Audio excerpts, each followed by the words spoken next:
Yeah, hi.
You have to unmute yourself.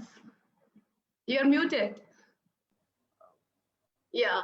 Now you can speak now. The Virtual International Conclave and Award 2021 will be taking up crucial themes and methodologies for brainstorming the presentations. I would like to take the lines of John Adams. If your action inspires others to dream more, learn more, do more, and become more, you are a true leader. And here it's my privilege to call our leader, Ms. Farheen Khan, founder and CEO, Education World, for welcome address. One of the youngest entrepreneurs in the education sector, Ms. Farheen Khan, is the founder and CEO of Education World with over 10 years of experience in the field of education. She also volunteered her services with Center for Education Development and All India Edu Leaders Principal Forums, New Delhi. International Coordinator, Dr. APJ Abdul Kalam Award of the Excellence 2019. She has been passionately involved in all India Edu conferences since 2016. She is also the member of Indonesian Education, Share to Care, and Institute of Global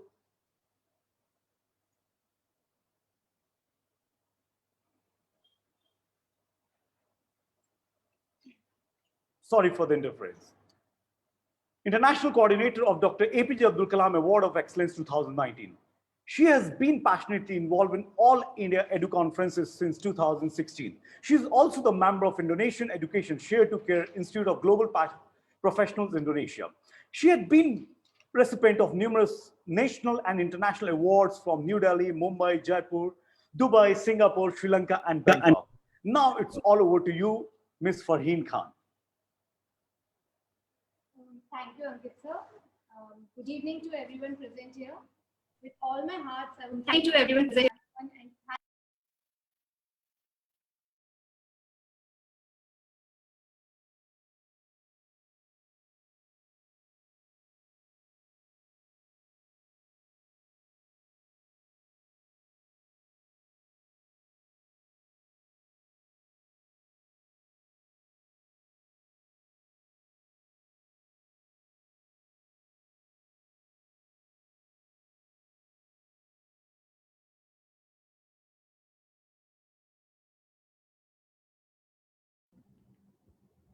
Farheen, unmute yourself.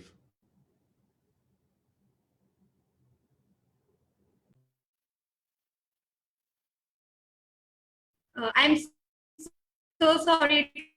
Good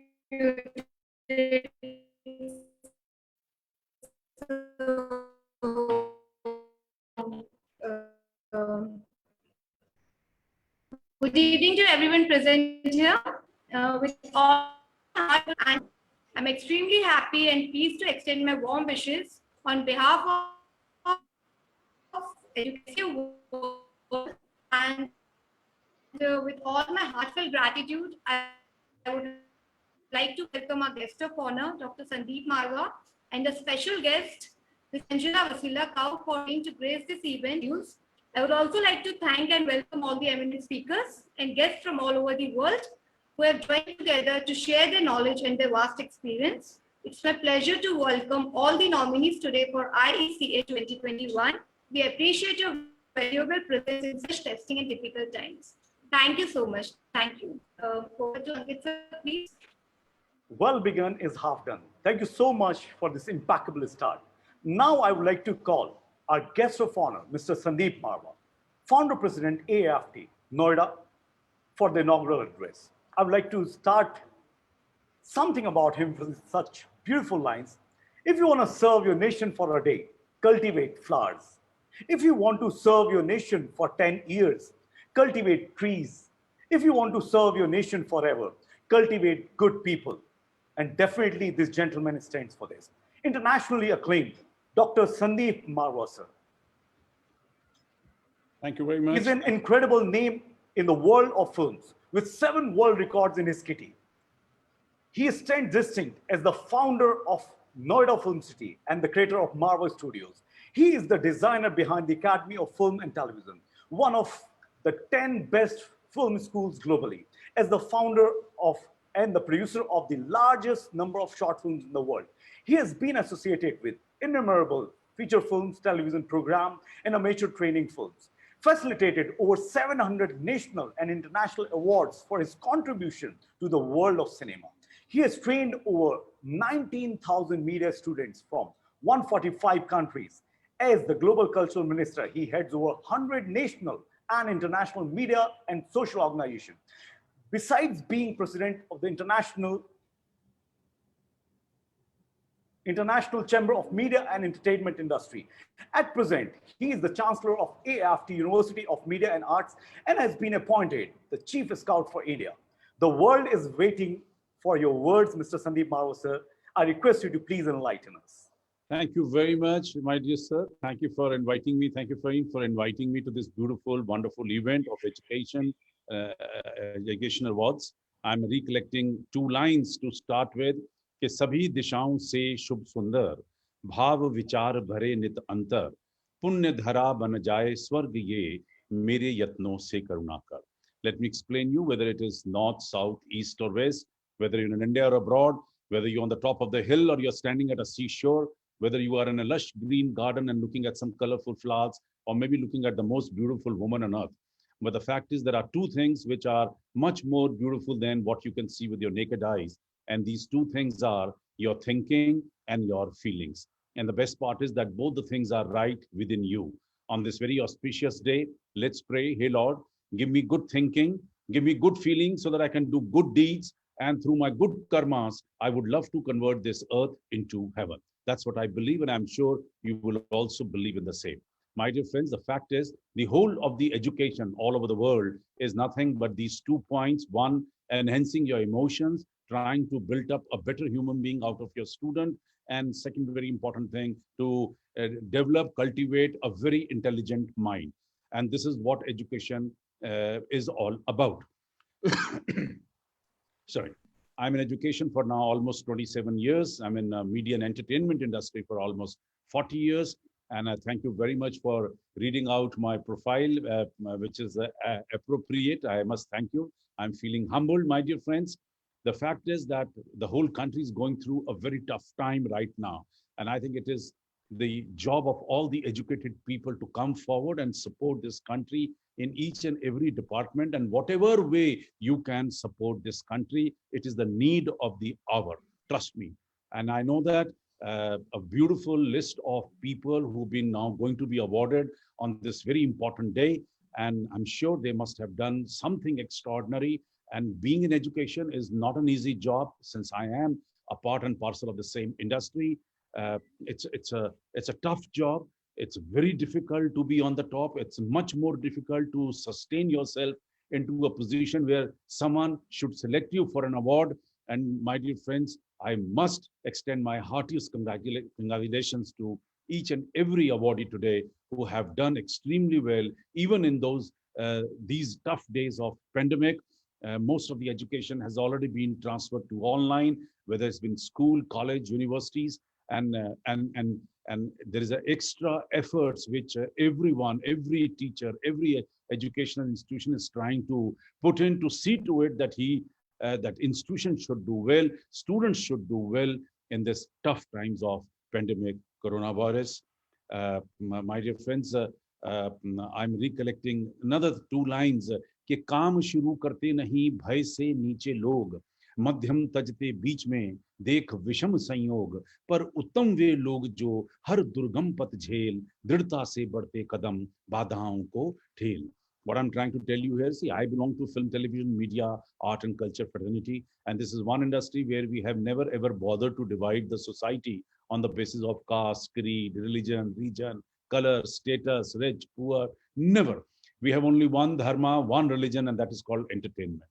And the best part is that even though we have never gone into this kind of habit, but I have gone little out of way to divide the society on the basis of three major bifurcation segments. One, काम शुरू करते नहीं भय से नीचे लोग. Who are the people who belong to downtrodden community? People who are lazy bums. People who have 100 excuses for every job.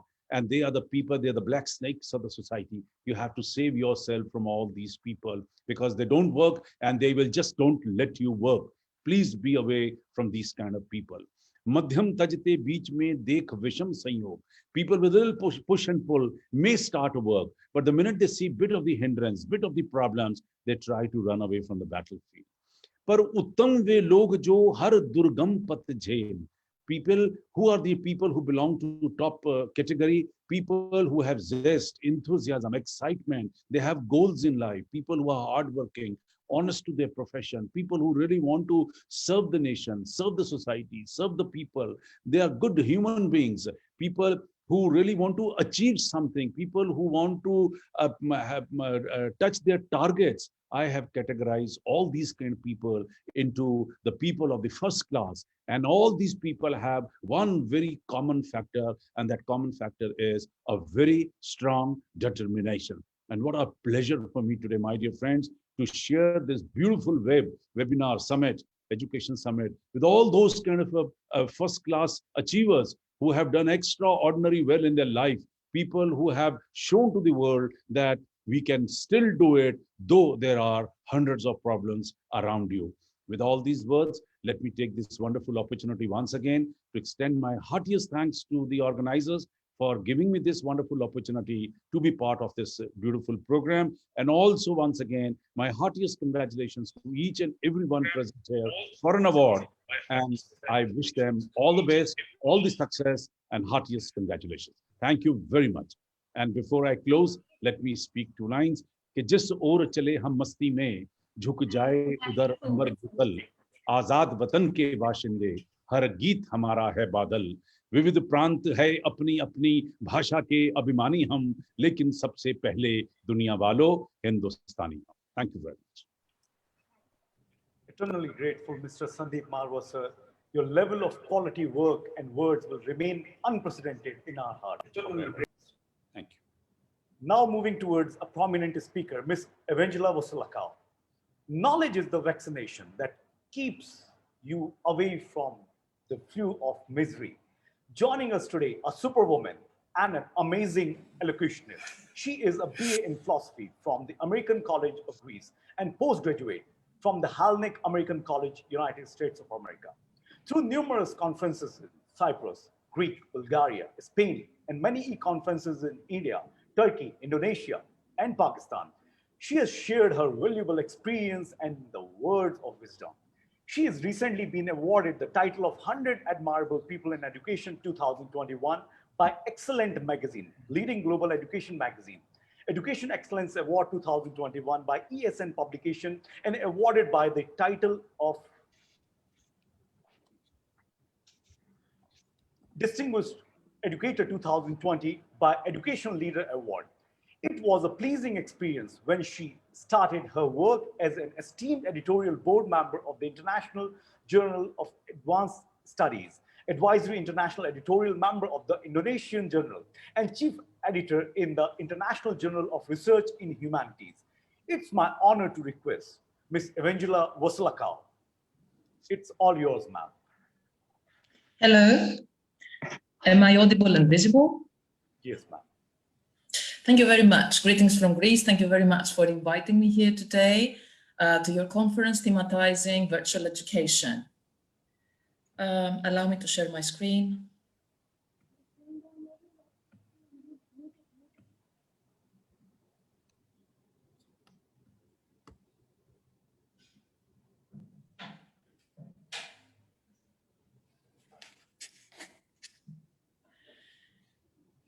Evan Welton Fitzwater said that the future of the world is in my classroom today. And Albert Camus said that a man without ethics is a wild beast loosed upon this world. So can we guess how the education system might look like in the absence of ethics? It would be a failure. And what would happen with the absence of ethics is that chaos can take over our classes, especially when we talk about online teaching environments, because according to Anderson and Simpsons, online sites support complex discourses and multiple relationships. They cross physical, cultural, and linguistic boundaries. Especially nowadays that the virtual education has gone viral because of the pandemic, observers are wondering whether the future might just have become the present. That's why I decided to discuss today issues like credibility, etiquette, and the strong ethics of the powerful online environment. There are some myths and facts that I would like to foreground today. I would like to foreground the notion of a sanitized version of the learning infrastructure. And by referring to sanitized, I mean the ethical side of it. Because in the online learning, we should bear in mind that notions like equity and diversity, surveillance and consent, or identity confidentiality are of the utmost importance. Let's start with the online assessment. What about the credibility and the reliability of the online exams? Three main questions here are, is there cheating in the digital age? And do students cheat more in online courses? And what keeps students from cheating? Can we give a percentage like 99%, 95%, or 90%? Well, students nearly always find some ways to cheat, according to Gabby Mortorell, a psychology professor at Virginia Wesleyan University. He particularly says that I would rather set up a situation where students are less likely to cheat. And that's why I would like to move my classes away from multiple choice tests, which is black or white, and place more emphasis to an open book evaluations, open-ended questions, and papers where they cannot be easily found on Google. According to the Erasmus magazine, the new way of cheating during the crisis is texting during exams. And there is also the idea of the online exams, the non-proctored ones, where we have the invigilator in real time. But the problematic case is that there is a lot of impersonation and cheating. There is lack of student authentication, and in other words, they cannot be sure about the student's identity.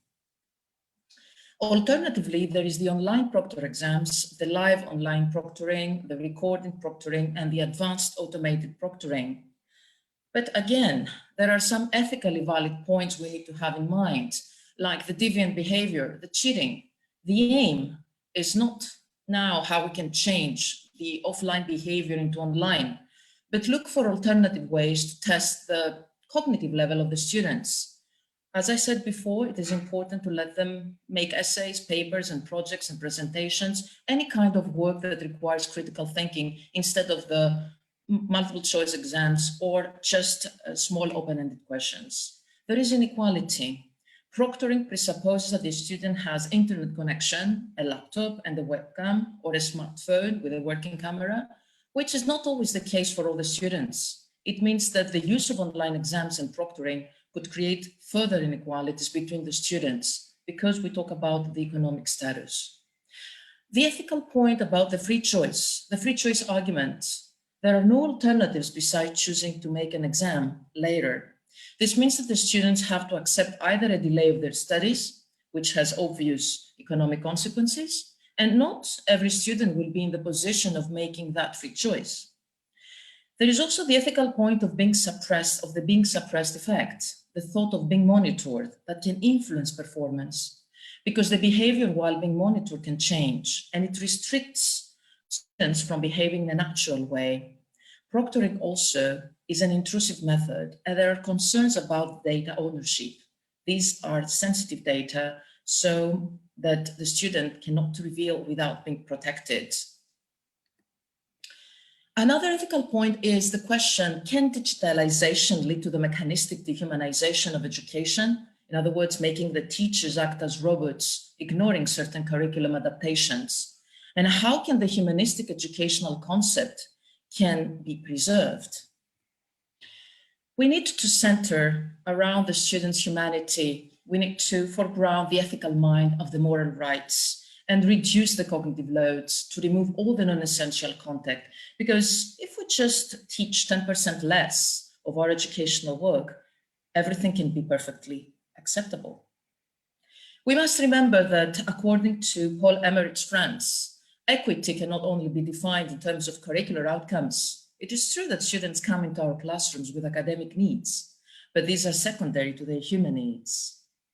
And according to Miller, a cognitive psychologist, humans can effectively process no more than 7 units of information, plus or minus 2 pieces of information at any given time. So this tells us that online education icons can replace corresponding lexes. We have a visual navigation option. The weaponization of online education can be done via iconography usage if we want to respect our students' abilities and cognitive level. There is also the etiquette for online educators, because taking too much of our students' time can make them unresponsive. All these verbose lessons communicate lack of trust. It is their show, we should never forget. Let's make things from complex simple, let's break down and simplify, make the uninteresting interesting, and it is our job to give them a reason to care about what is being taught. So many teachers so far I have seen and I have observed just present material instead of selling the beauty of learning. This picture is familiar to you? It refers to the black screen phenomenon, another ethical feature here, this feeling of alone togetherness. And it's the right time to come here and discuss this black screen phenomenon because it is their moral right to online privacy for feeling safe.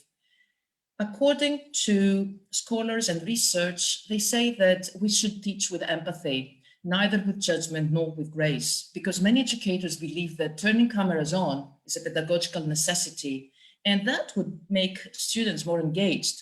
But is this actually a phenomenon of a real sign of participation? Is seeing their faces a sign of learning? Is it the fact that when cameras are off, this is a real indication of disengagement? And why should the digital existence necessarily be the alter ego or an alternative carbon copy self of the physical classroom? According to Dave Skimtu, a professor of educational leadership at Central Michigan University, everything starts with grace, but it doesn't end there. So we need to understand that according to Joaquin Munoz and Margaret Finders in the Department of Education at Augsburg University in USA, that there is a problematic ideology of cameras on. There is this challenge of pathologizing the students viewed as psychologically unhealthy because they do so. We should offer alternative views to students' legitimate online participation and our digital presence.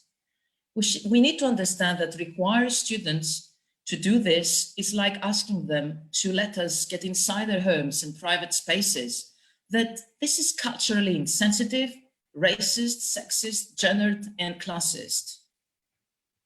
Students have been forced, let's not forget that, to move to an online pedagogy in the midst of a global pandemic crisis. So this camera on demand is just a relationship of control and hierarchy.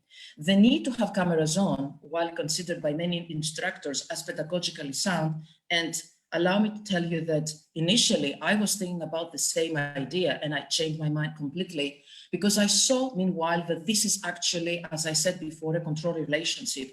And that's why most of the students react in that way and we see this black screen phenomenon. There is no other explanation. It is actually indicative of an attitude towards teaching position students as docile bodies in need of constant surveillance. And staring at an empty box or just a name seems to make many instructors feeling uncomfortable, but this discomfort does not give us or them the right to educators to demand entry into their private lives and spaces. So is surveillance in the time, especially in the time of COVID-19, necessary? Could that surveillance create more unhealthy learners or graduates? Because it has to do with the Western hierarchies of culture and visual ownership. That's the ethical issue. Demanding cameras on protests protects with white racial privileges and traditional Western hierarchies of culture. It preserves them. Maintaining eye contact as a sign of respect or engagement is a norm that some cultures do not accept. And instructors should not demand the right to claim this unrestricted visual ownership of students' bodies and spaces. It's the idea of sharing homes. Let's not forget that students share homes. They may have children, partners, extended family members, or yes, even pets that make them feel uncomfortable to turn their cameras on. It's this being camera ready. It's a gender notion. For most women, aesthetics play an important role. They need to present and look nice, to fix their dresses, to fix their hair, to apply their makeup. So many women decide to keep their cameras off, and instructors incorrectly perceive this as not being academically engaged. Let's not forget that this is a tricky thing, and students can be disengaged like the physical classrooms. The cameras are only data gathering tools. It's not a necessity for learning. This causes added anxiety, and it's a further ethical issue we need to consider. It may actually diminish their participation and not help to build relationships. It's this idea of an alien experience that the gaze of the classroom, all these pairs of eyes looking at the students, it's an impediment to engagement. Is this cameras off trend an educational anarchism or illegality if the cameras are off? Or is it a shield for the fundamental human right of privacy? Or is it a freedom from scrutiny, prejudice, pressure to the judgment of others? Ethically sound alternatives to the off-camera options would be the emojification and chat box. Yes, we can use the interactive nature of the chat box and can make all our students stay engaged. It can provide constant interaction and engagement throughout the lesson, especially with large classes. There is also the option of pre-recording video participation, where the student can respond to certain questions and demonstrate skills under the guidance of the teacher at a later phase. So we need to inspire our learners to show their faces rather than feel exposed. And I would like to end with a call to all educators that in times of crisis, one can hastily choose for a solution that provides a quick fix. But after waking up from a nightmare, the pandemic crisis, we see that basic fundamental rights and principles are vanished. So let's only create opportunities and fair options for an ethically responsive online pedagogy. Thank you very much for listening to me.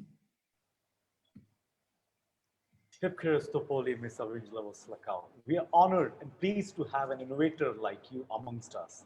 I express my gratitude. Thank you so much, ma'am. Thank you so much.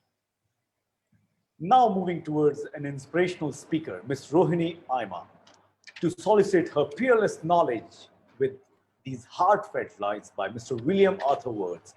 The mediocre teacher tells, the good teacher explains, the superior teacher demonstrates, and the great teacher inspires. She has over 35 years of experience in the education sector.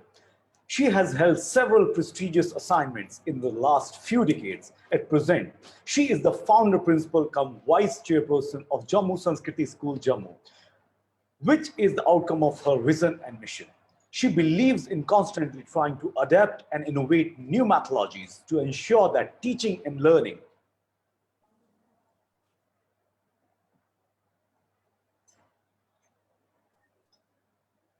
Sorry for the interruption. She believes in constantly trying to adapt and innovate new methodologies to ensure that teaching and learning can be made more interesting and fun with the latest global trends in education and technology. She dreams to see an opportunity in every challenge. She believes true leadership is respecting and serving people. I humbly plead Ms. Rohini Aima to shower your insurmountable knowledge on us. I humbly request her to please have a few words. Thank you so much. Good evening and greetings to one and all present here this afternoon, especially the national and international speakers and edu leaders. I am very much thankful to Education World, the world of education, for making me part of this virtual convention and conclave and virtual award ceremony. And I really feel privileged and honored to be part of this. Well, the theme of your today's conclave is very encouraging, very inspiring. That is innovating a classroom without boundaries. And let me put it across to all of you. My topic for today's sharing my views on the topic emerging trends in e-learning. So as all of us know, especially we the educators all over the world, that this pandemic has really made all of us learn the new technologies and new trends in education. E-learning or online education helps people get access to a world-class learning experience when traditional education may not be possible due to financial, personal, or other constraints. Today, India is a home of many latest e-learning trends in education, especially during the pandemic COVID-19. I will be happy to share with you all that all of us really learned during this pandemic and feel that rather than taking it as a negative part in the human history, I would side by side and acknowledge that we have been actually learning a lot through this pandemic. Now coming on to the e-learning trends, you see the learning trends have been there throughout, but during especially these times, e-learning trends have emerged in a bigger way. Especially people like us in the remote areas of Indian country, we people mostly depend upon the mobile learning. And there are so many gadgets, so many technological areas and tools where e-learning can take place. But here I belong to Jammu and my school is in the remote area of Jammu. I would like to highlight here that mobile learning has been the most efficient thing that worked for us in our school. Because it's a pocket device. And it's like smartphones with internet connection are available with everyone, and learning can take place anytime at any place, as these are carried by everyone and can be accessible with the cheaper modes of learning as well, gadgets, I would say. The next comes that online learning, collaborative learning, I will say, that our students and teachers, they really collaborated well, and online learning engages the students in higher order thinking skills, where instructors are just a facilitators for the group of the students or the learners, and group discourse and acts as mediators between the learners. This allows students to be bonded and actively involved. Then comes the user-generated content. The trend that arises from the collaborative learning is user-generated content. Here, the learners develop content and share it with their peers, and it creates a sense of community, and it's very cost-effective. The next trend, I would say, in e-learning is content curation. One of the e-learning trends in smart content curation, which requires excellent content organization, omission, and optimization. Just sending a video or PDF to someone for a learning does not actually impress all the users. So what actually is required in today's e-learning, it demands great aesthetics, outstanding design, and typography. Nowadays, investing in the design of online school and learning content is not a luxury, but I must say it's a necessity. Animated scenarios, narrations with appropriate graphics, and the other aesthetically put across animated forms, they are the great learning experiences for the children, and they stay for long with them. Then comes, I feel, is the cloud-based learning, the latest trends creating ripples in the field of education. Because these learning systems can be easily accessed by logging into service provider's site, and learning and instructions can easily be internet browsers to upload courses content, create new courses, and communicate with learners and users directly. Then the new trend in education is gamification. I feel the students community especially is very fond of this mode of learning trend, because gamification is the current topic today with lots of good reasons. It helps learners further comprehend and apply new information they want. It creates interest in the students and makes them retain this knowledge and information for longer times. Video and e-learning, as all of us know, this has been again the trend in education, giving a quick idea and understand the things with multimedia effect. YouTube.com is a rich source of video e-learning content. And in the same way, TV, CDs, and storage devices with educational videos paves the way to learning that saves a lot of time compared to reading and actually be the best mode of learning for the students in today's times. Then I feel that with the e-learning trends for today and tomorrow, as the technology develops, these trends will get better and better. And personally, I would like to convey that organizations need to pay close attention to the new developments in technology and adapt what suits best to them and their learners.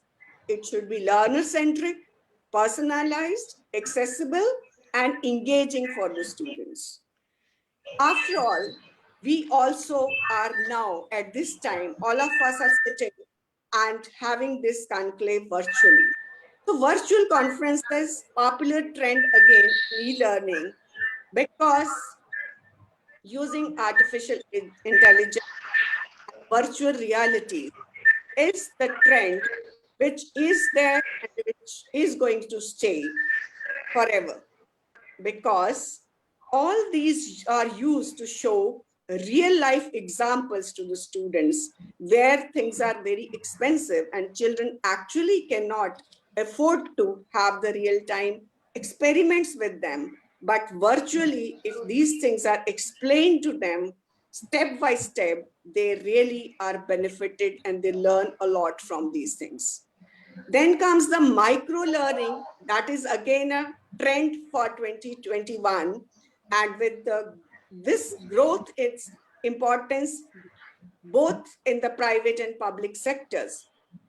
It refers to the small bite-sized, chunks of information, maybe through short courses, medium courses, and it is less time consuming and again cost-effective trend in e-learning situations.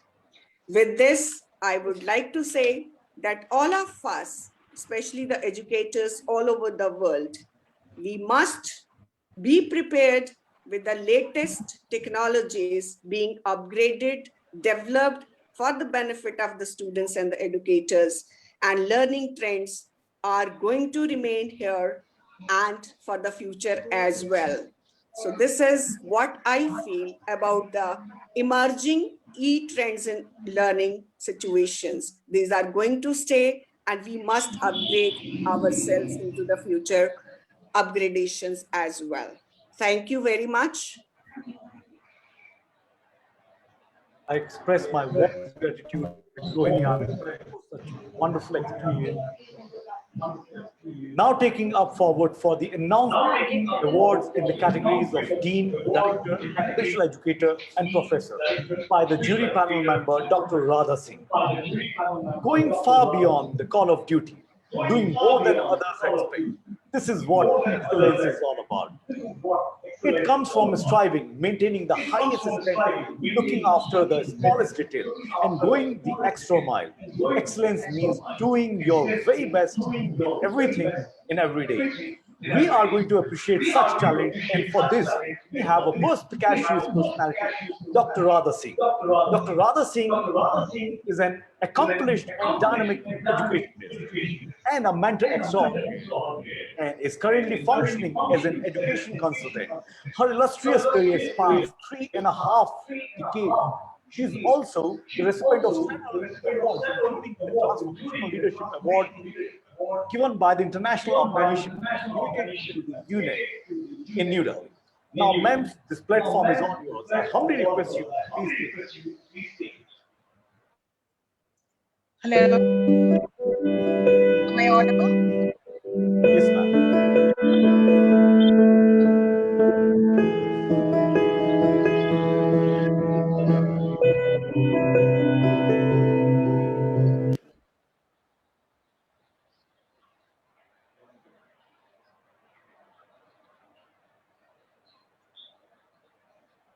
Hello, am I audible? Yes, ma'am. Yes, ma'am. You're audible. Please go.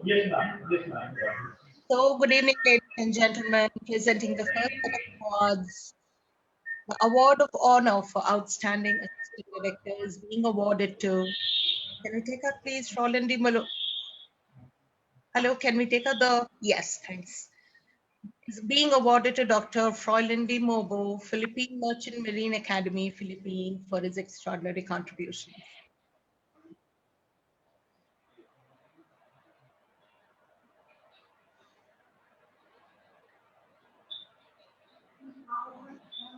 And our next award goes to Dr. Shauli Mukherjee.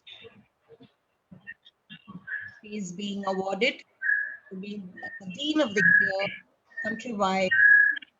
Dr. Shauli Mukherjee is from the West Bengal city of Kolkata. He is associated with Admins University. And the next award, the Dean of the University Wise is being awarded to Sudesh Badana, Ideal Participant, Faridabad, Haryana.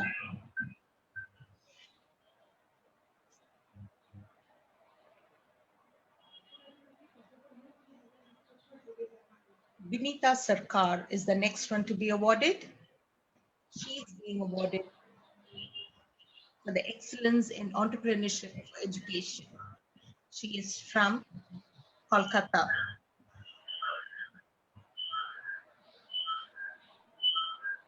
Our next award owner as Dynamic Indicator of the Year Award to Evangelia. Ma'am, she just had a word with all of us. She had addressed us, and I think her vision is just superlative. And congratulations to ma'am. She is from Greece. Akshaya Lakshmi Narsimhan. She is the one to be honored with as a Special Educator of the Year award. She is from Chennai, Rakamika Institute. I think we need to move this a little bit because these chats are actually blocking.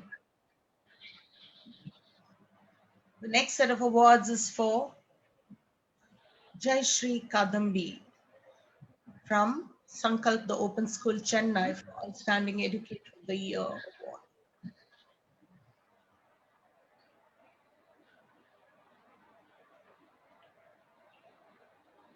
Ms. Lakshmi Hariharan, Spectra Jenny, New Delhi, is being awarded as an Inspiring Educator of the Year.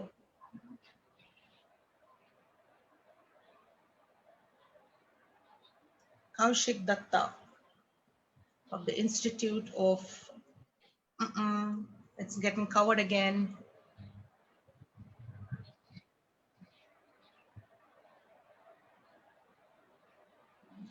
The next award of honor for lifetime achievement is being awarded to Alex Kang, PH. He's a professor of information technology in Vietnam and the US. Award of honor for distinguished Professor city-wise being awarded to Dr. Sushma Rani, who is Associate Professor, Faculty of Education in the PDM University, Bahadurgarh, New Delhi, NCR.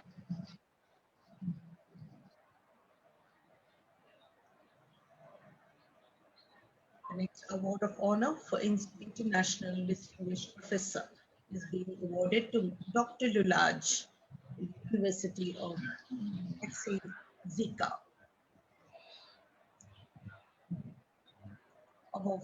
Award of honor, Outstanding Professor of the Year, awarded to Tushar Brahmbhatt. He's a Professor of English.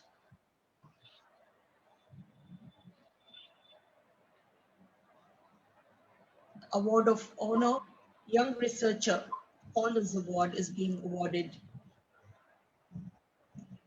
His name is getting hidden here. Yes, to Dr. Sheshnag Degadwala of Vadodara.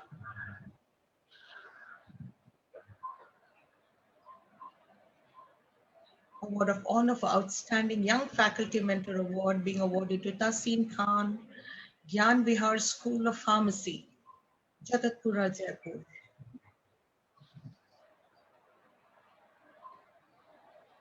Award of honor, Global Leader Award is being awarded to Dr. Mutmaina of Indonesia.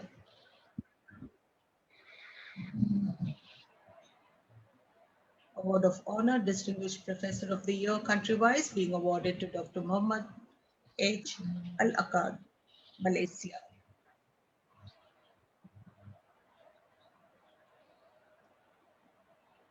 Award of honor, Best Senior Scientist being awarded to Dr. Dragan Jovanov of Macedonia.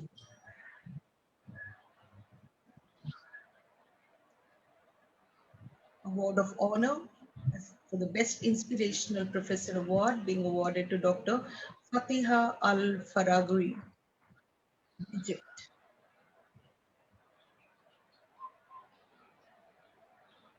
Award of honor being given to Dr. Andy Astrifan for Outstanding Faculty Mentor Award. He is from Indonesia.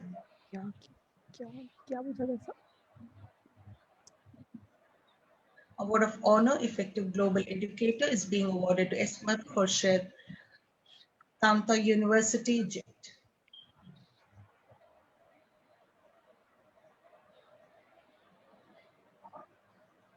Award of honor, Dynamic Professor of the Year awarded to Dr. Kalpana C. Satija, Associate Professor, Kutch University, Bhuj.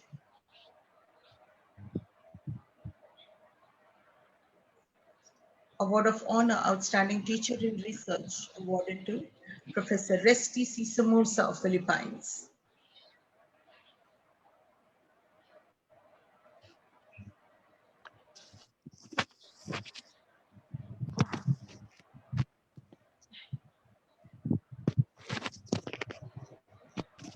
So congratulations to all the winners and we wish you a good future.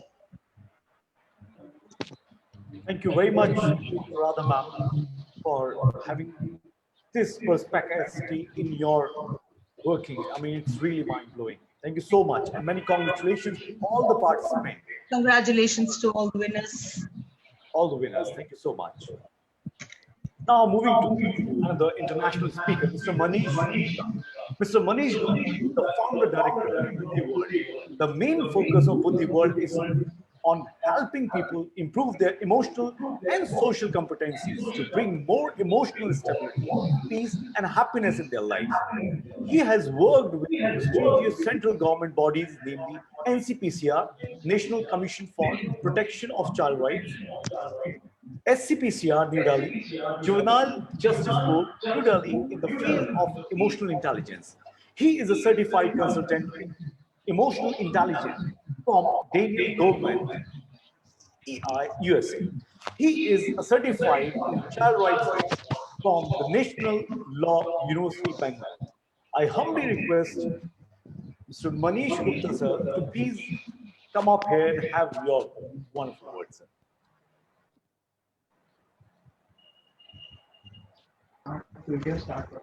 Thank you. Thank you so much, Mr. Ankit, for this wonderful introduction. And good evening to all of you. And many, many congratulations to all the winners. And Ms. Fareen Khan and Education World, thank you so much for this honor, for giving me a small time slot in your program. It indeed today is a world, you know, where we can say it's a classroom without boundaries. I think the title is absolutely apt. It's wonderful. And before I start on the topic that I've been given today, which is how online education aids development and can bridge the learning gap universally, what I want to say, I want to share a small story. This story is of a professor, of a computer science teacher from Ghana called Richard. Now, this man, you know, absolutely no computers, from a very, very, very poor village in Ghana. I would say it's a farming village. And this man used to carry several pieces of chalk every day, colored chalk. He would draw how a computer looks like. And then he started teaching them the technicalities of a computer just using a chalk. Now, this man started one day drawing MS Word. And when he drew the picture of MS Word, every single icon which you can see on top on MS Word was put out there. And somebody painstakingly took a video, and the video went viral. And once the video went viral across the world, and this I'm talking about is in 2016-17, you know, there was no pandemic, nothing. But then if I'm literally talking about a classroom without boundaries. And this is what this man did. He painstakingly drew it, and somebody took a video, and it was made viral. It also reached certain people of Microsoft. Now, in 2018, in an exchange program, he was invited to Singapore. And apart from that, Microsoft gifted 27 laptops to his school in Ghana. And now they have 2 computer centers there. So imagine the effort that this man took. He just took colored pieces of chalk and drew the entire setup of an MS Word so that his children could know every single icon was put there. It's a wonderful video. I want all of you to go on YouTube and look at it. Look for Richard of Ghana drawing MS Word, and you will find that. So, you know, this is how I want to begin today's program, saying that, you know, I believe in optimism. I'm an absolute optimist. We also had Miss Evangelia from Greece also talking about the ill effects of how an online programs can be, you know, like people can resort to cheating or invading into people's privacies. If you ask me, I don't consider all that, because even when schools were up and running, was cheating not happening? Cheating was happening. And when we talk about children showing interest or not showing interest, even when we had a normal sort of a situation in schools, it was not everyone who was scoring above a 90 or not everyone was scoring above a 70. You probably had 5 to 7% scoring above 90. You probably had a 10 to 15% scoring above 70. And then the rest would all be average students. So somebody who wants to learn will always learn. Once the hunger is there for learning, nothing on earth can stop you. And I think the pandemic has been no different for such people who have had the hunger to learn. They've always gone ahead and learned. In fact, they've learned much more. So now let me pick on my topic, which I've been given, which is how online education aids development and can bridge the learning gap universally. The first thing is that, one moment, please. Just one moment.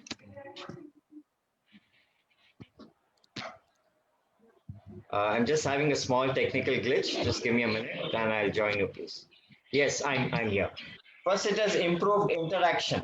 Now, the best thing that's happened is a lot of people who are not able to speak, who are not able to speak freely have also begun to interact. You know, the webinars have got them talking. There have been online chats. In fact, they've been quite bold enough to start chatting and interacting with their teachers or professors, and then interaction through email. And when it comes to making presentations, it has got every child involved in the presentation. So this is the first best thing that's happened, right? It's been time saving and cost effective. time has been saved in more ways than one, and the costs as well. The time and costs involved in traveling from one place to another, that's a very big plus. No physical infrastructure is required if you need to teach somebody today. In fact, we also do a lot of online programs. Let's talk about this online program itself happening right now from Education World. We have people from across the globe attending, sharing their thoughts, sharing their experiences, and it's all happening, digitally. It's wonderful. There's hardly any money lost, and there's no need of traveling also from one place to the other. No physical infrastructure required. Now there's a huge cut down on papers. People are having to use, bundles of papers to submit, and then their books. All that has been cut down. Is helping. It's also helping the environment, and then most importantly, it ensures a lot of time for productivity. Now I can sit here and decide. Once I know my classroom is for a couple of hours or 1 hour or 1.5 hours. I know the rest of the time what I can do. Since I don't have to travel to school or wherever and come back, I know I'm going to be here. So I'm definitely able to get more time for productivity. So this is one of the biggest benefits. Now it removes geographical learning barriers. Like I said, we're sitting in one place. We've had people from Greece speaking. We're going to have people from other parts of the world as well speaking, other parts of India as well speaking.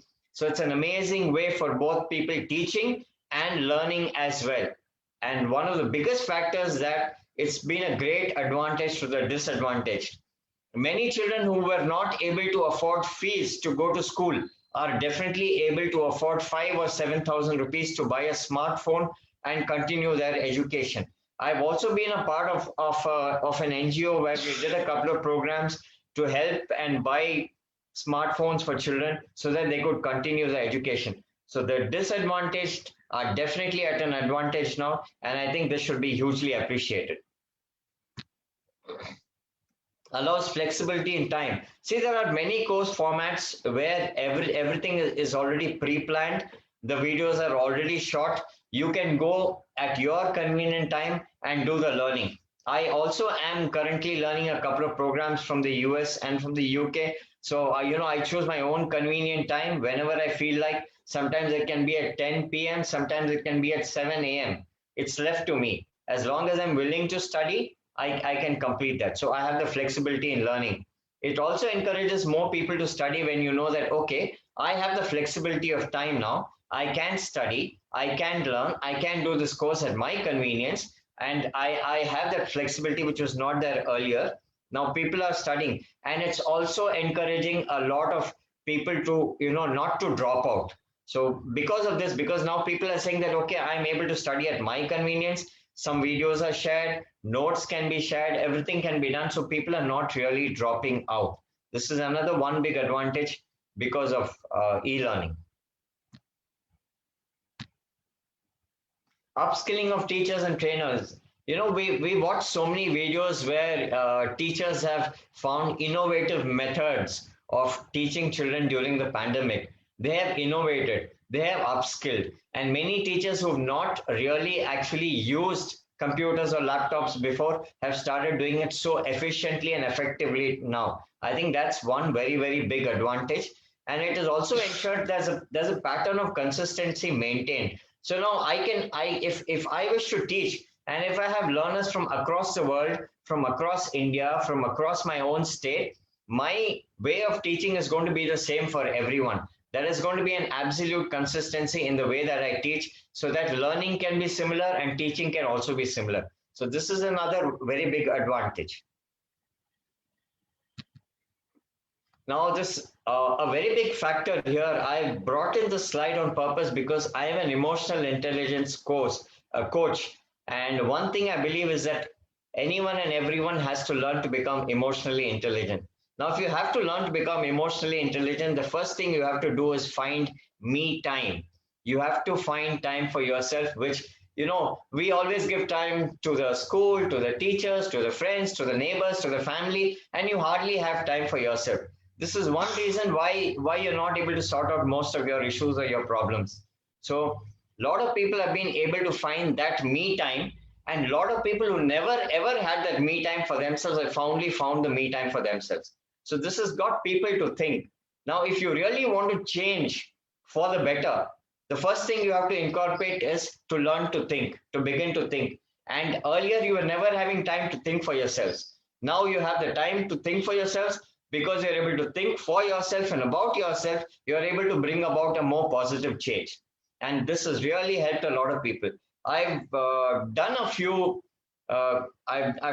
workshops in the last 3 months in Chennai from where I'm based, and I've done it in college. And then when we had a communication with the entire set of children, the college children, many of them have said that yes, this is the first time that we've actually got to sit and think about ourselves, our own lives, our own behaviors, our own emotions, and things like that. So this is really one big plus. Being an emotional intelligence coach, I think this is one of the best things that's ever happened. And finally, what I would like to say is, when we say, like, I came across these beautiful lines. Somebody has said, how can the sky be the limit when there are footprints on the moon? Isn't it wonderful? Isn't it absolutely true? We say the sky is the limit, but it's true. There are footprints on the moon. Man has reached the moon. So the sky is no longer the limit, right? So it is absolutely not just a classroom without boundaries. I think it's a world beyond boundaries. And if one wants to learn, nobody can stop him or her. And, the quest for knowledge is limitless. There are no boundaries. The hunger for knowledge is limitless. There are no boundaries. And what you can achieve when you wish to achieve is limitless. There are no boundaries. Thank you so much. To be very frank, sir, I'm really amazed, stunned. I don't know how you managed to perform the best always, every single time. So nice of you. It was really impeccable performance, directly engraved in our hearts, sir. Thank you so much. Thank you. Now we are moving, thank you very much, sir. Now moving towards another international speaker, Dr. Sama Hussain. She is the chairperson of National Institute of Training Skills, Muscat, Oman, and global brand ambassador of world's first philanthropic Edu project in India and Australia. She is an international advisor of Sports Academy associated by India and Middle East coordinator of Global Edu Leader Forum. She is an educational advisor for Winners and Creator Organization. She is also milestone awardee of various awards like Dr. APJ Abdul Kalam Award of Honor 2020, International Achiever of the Year 2020, Mega Speaker Award from Fox World's #1 coach. She's also received a gold medal from Chief of the State, Chandrababu Naidu. Ma'am, it's an honor to have you among us. I humbly request you to please have a few words with us.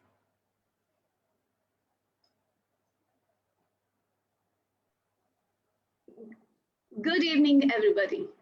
This is Dr. Shama Hussain.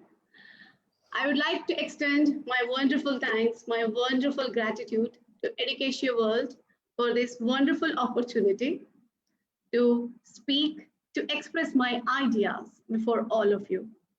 And congratulations to all the winners. Success, the inspiration, the appreciation. I know the feelings that are running ahead in your minds. So a very warm congratulations to each and everyone. So today, I am supposed to speak about online learning, how it is bridging the gaps in this world universally. My dear friends, before I talk something about that, I would like to share something personal. Something personal. You know what's that? I was pregnant. I was pregnant with some ideas. I was pregnant with some ideas, with some mission that I want to create an institution for unprivileged children, for marginal communities who are denied, devoid of skills, who are devoid of emotional intelligence, critical thinking, creativity, innovation. I was pregnant with all this, with this mission of building an institution, building an influencing community. From long time waiting for delivery. I was waiting for this delivery. As I'm in abroad, I wanted to work with the students from India, with the children, especially those all unprivileged children from India. I want to work for them. As I'm in Oman, I didn't get this opportunity. I'm waiting for the time for next 2 years to be there and start up my work. But this pandemic has given me this, has built a bridge. It has built a bridge for the gap that was existing. It said, why do you stay so long with the pregnancy? No need to be any more pregnant. Let's deliver. Let's deliver now. Why just restrict yourself to India? Why not to whole world? Why just restrict your mission? Your purpose of life is to give meaning to your life. Why do you wait for the next day? Why do you wait just for India? Let's conform. Let's spread the mission towards the world, towards the children who are unprivileged. As you know very well, this corona pandemic has done two things. One is affected and affected. Affected and affected. Affected in what way? In giving you a disease, a corona, a virus. And affected in many ways, especially disproportionately, it has restricted, it has devastated the vulnerable, especially the vulnerable children, especially the marginal communities. They stopped their education because everything is closed, as they cannot afford anymore. They cannot reach out to the schools. Everything closed for them. The girl children especially, the family got their chance to stop them, stop learning. But this online learning has built a bridge again. It has built a bridge to make them again, to stop the detrimental implications that are going to happen. So the quick action that happened is online learning, bridging the gap, bridging the gap universally. This online learning has given a message, my dear friends. If you look carefully, it has given a message. You know what's that message? The message is education is no more. Education is no more luxury. Education is no more luxury rather than an accessible entity. It is no more luxury, it is an accessible entity. It has surfaced our human resources and potentiality. It has paved the way. This online learning has paved the way. You know, one more bridge that it has built? What is another bridge that it has built? Before pandemic, we people were continuing the education of 19th, 20th century to the children of 21st century. 20th century education to the 21st century education. Aren't we robbing the children? Aren't we robbing the children? Just 20th century was dependent on assessment and evaluation. Nothing more than that, assessment and evaluation. But 21st century, now this pandemic has taught the 21st century requirements are different. The learners of 21st century are completely different. They are interactive, they are collaborative, they are ready for interactions, they are ready for flipped learning. In 20th century, we were giving education. First, the teacher used to taught, then she used to give the homework. And 21st century also started the same. How comes? Are your demands that were in 20th century the same thing now?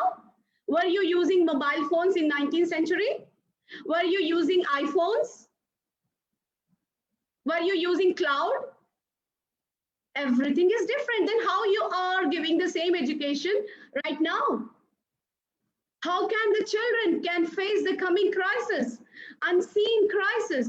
The purpose of education is to prepare the future generation for the unseen crisis. And we are continuing with the 20th century. So this pandemic has given us an alarming effect, and online learning, overnight transformation to the digital transformation from student teacher to the digital media, the student-centered and digital-centered education has brought us into the focus that yes, pandemic is just a starting point. We don't know what are the next conquerors, next consequences, next virus, whatever going to come up in our life, how our children will face them until and unless they don't know what's going to happen. So I started delivering now. I delivered. I started reaching to different corners of the world. I started spreading my mission. And in future, within 1 month, I'm coming with an international organization. We're going to reach out to all these marginal communities, children, each and everyone with emotional intelligence to teach them that just IQ is not enough for your life. To succeed in your life, you need to grow up. You need to bring that IQ plus EQ equal to success in your life. You have to control, you have to have self-awareness, self-regulation, social regulation, and social motivation. So these are the things. And this bridging, by bridging the gap, this online learning has brought smiles. I want to show you those smiles now. I want to show you that how these online learning is bridging the gap with the different people. With the, yes, you can say that still it's not. There are, for everything that you have pros and cons as well, right? So why not we take pros? Why not we think positive only? Why to see the negative? Yes, there are negative things. Let them face. We can face.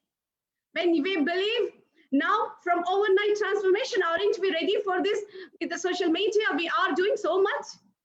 We are conquering the world. Even this pandemic is struggling. It is behind us as an external force.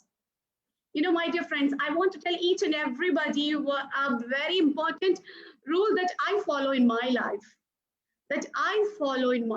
You know what's that rule? More the complexities in your life, more exponentially you will grow. More complexities in your life, more emotionally and exponentially you will grow. You will start feeling the pain of others as well. This pandemic is the best example. Now everybody who are rich, before they used to think that there were lots of inequalities were there. There were lots of pre-existing inequalities in the society before. People used to have that we are rich and they are poor. But this pandemic has brought each and everyone on the same platform. That just to show gratitude for your life, that you're alive.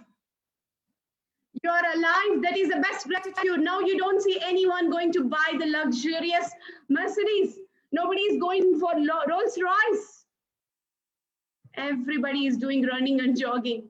Everybody are sending messages. Are you fine? Are you safe? Everybody are compassionate and empathetic to each and every one. Still, my dear friends, the football ground is not leveled. The complexities are helping us to grow, but still it is not leveled. But let's have that positive look that we will be leveled. As these complexities will grow, the whole world will be united.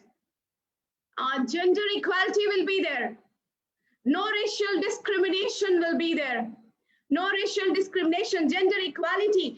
Everybody will get the right that they deserve. Everybody will get the right that they deserve. So that day is near to come. So meanwhile, I just want to share that happiness, those things, that the bridge built by this online learning. I hope you can see my screen. Yes, ma'am. Yes, ma'am. Thank you so much. Done. So I'll just do slideshow.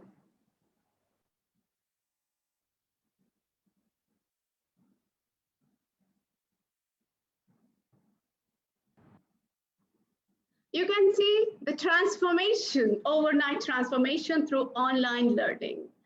Online learning was our lifesaver, actually, to protect the world. Education cannot wait. Education cannot wait. Please keep this in your mind. What this pandemic has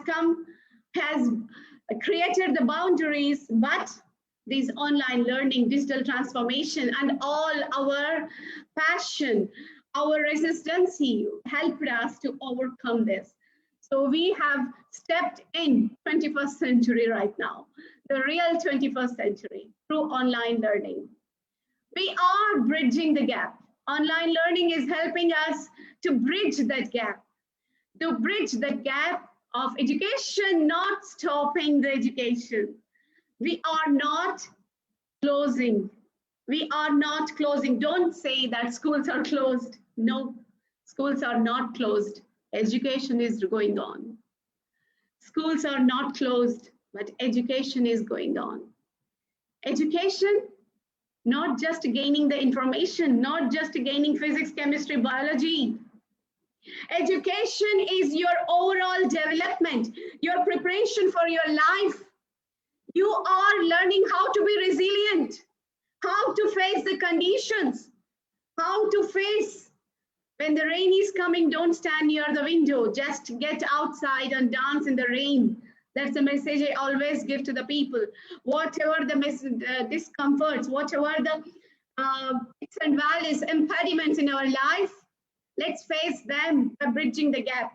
We have lots of technology. Now we are exploring them. These vulnerable children who are children of marginal communities who are ready for education. Yes, pandemic has closed all the boundaries for them, but online learning started providing. Can you see the smiles?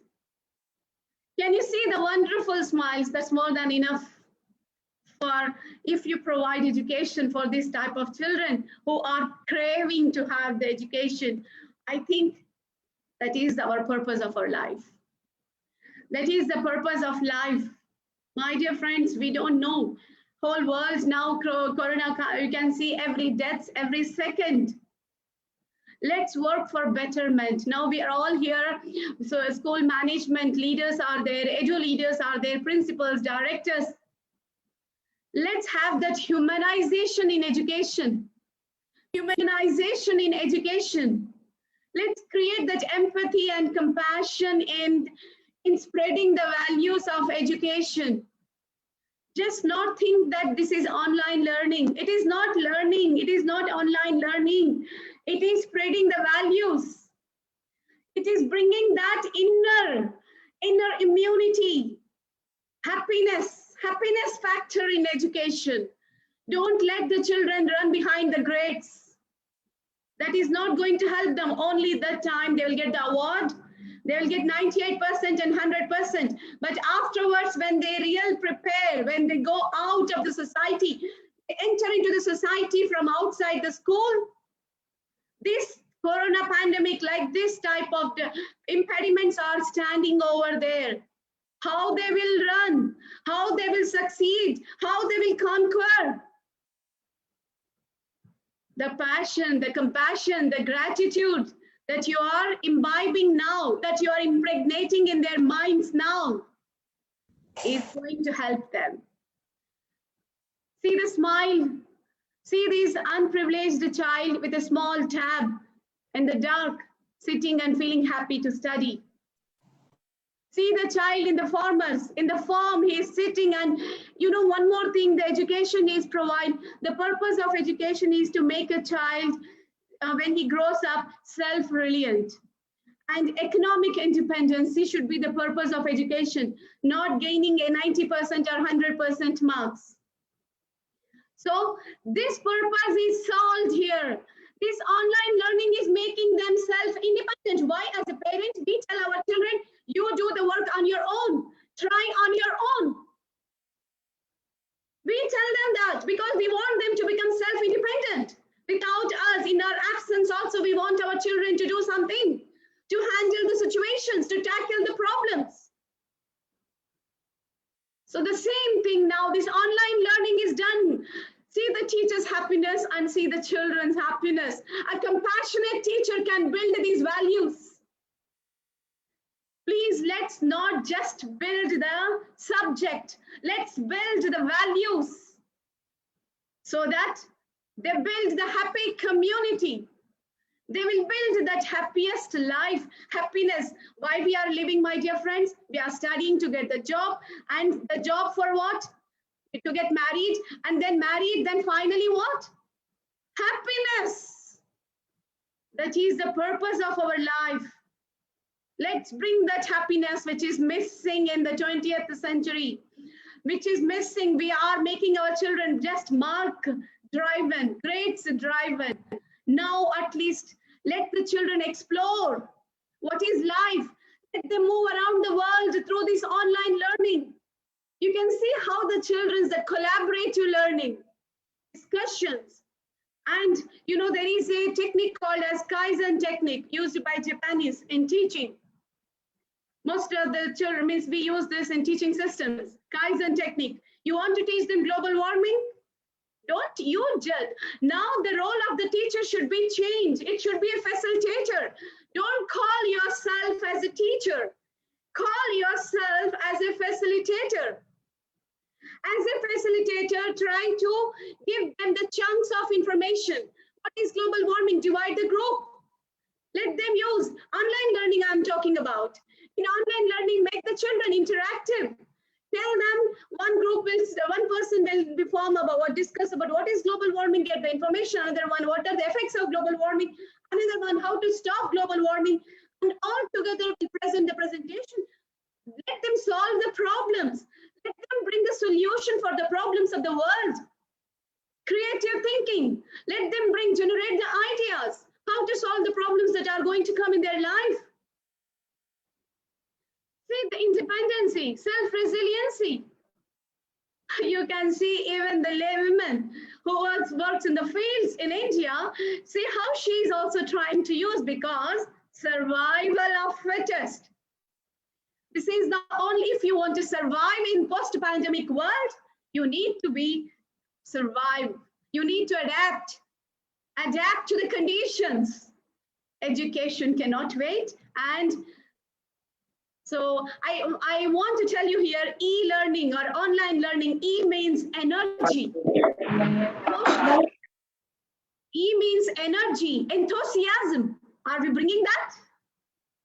In online learning, in e-learning, that energy is there, that emotional aspect is there, that exciting is there. Then only you can expect the performance. Let's not blame the children. Let's bring that energy. Newton's third law. For every action, there is equal and opposite reaction. In the same way, if the facilitator starts that action, that energy, that enthusiasm, where the students will run, my dear friends, they cannot hide behind the cameras. They will come up to you with some double energy. So that's what, and I want to, this was a cash box. I want to tell this very, very important thing. In 20th century, we were working on knowledge and skills only. Skills in sense, the basic skills. But pandemic has taught us that we need to work something else. We need to work on attitudes, habits. Because we are not working on that, many CEOs of the companies are failing. They are getting fired. They are losing that resiliency. Cash box attitude. Let's develop cash box attitude in our lives, in our education system, to have the complete. I'll give you one small example that you can do in online learnings. Means develop their high order thinkings. Instead of telling them create a PowerPoint about a presentation, about highlight the features, tourist features of Japan, do something else. Ask them compare the presentation showing the tourist features and create some best 3 presentations that will suit for 18 next coming year or the coming year generation children. Means extend the limit, expand your limits. Don't just limit yourself in education. Expand your limit, because lots of resources are present there in online learning. Why not to make use of the advantage of the internet, about the technology? Flip education. Let's bring the flip education in practice. Let's work on the 21st century skills. Let's create that platform, critical thinking, creative thinking, communication, collaboration. Let's have the quality content. Let's develop the affordable courses. Yes, affordable courses where each and everyone can afford. Before, education was luxury. Now it is affordable. It is an accessible entity. Let's eliminate the challenges. This, by bridging the gap, we are eliminating the challenges. We are getting the feedback with our automatic grading system. We can attend the classes anytime. We don't have any challenges.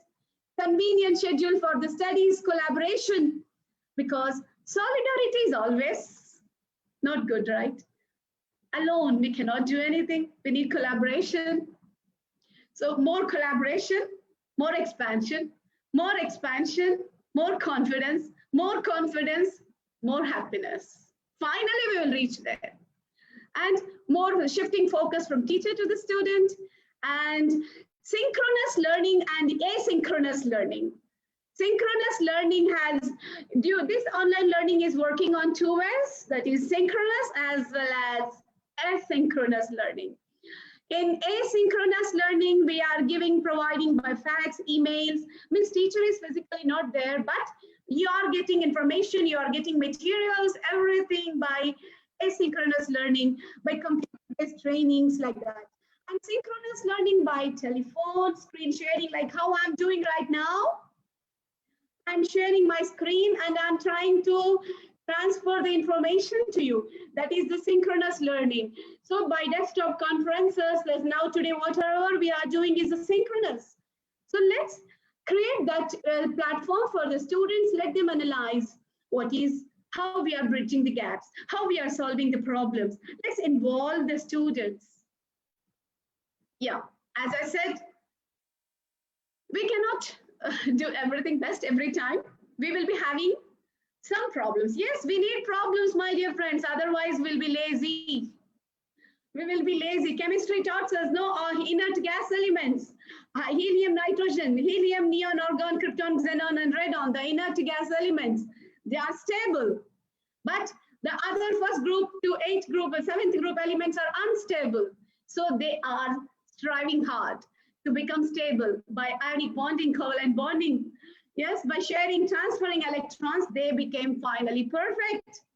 The same thing, we are having disadvantages as well, because lack of infrastructure sometimes in the schools, in the colleges, and it forms a learning curve, lack of softwares, yes, unmotivated learners, unmotivated teachers. Do you think this is a hard nut to crack? No way. We human beings can do anything. We can do anything, only determination, sincerity, commitment is required. The values are required, and we can do that. So with this, I want to thank each and everyone for having your patience and bearing me this time and listening to me and dedicate your words, Ms. Farheen. Thank you so much for this wonderful opportunity. Thank you. Thank you so much. After listening such exceptional presentation of words, emotions, and energy, I remember a few lines. When life shuts a door, open it again. It's a door. That's how it works. Sukran Zaziran Lak, Dr. Shama Hussain. I have experienced right now, if you speak the language of your heart, you can be a remarkable speaker. Thanks a millions. Now moving towards another international speaker, Dr. Mutmena. Dr. Mutmena has a huge experience of 20 years and has been involved with many universities of Egypt, UK, India, Nepal, Philippines, Pakistan, Indonesia, and Thailand.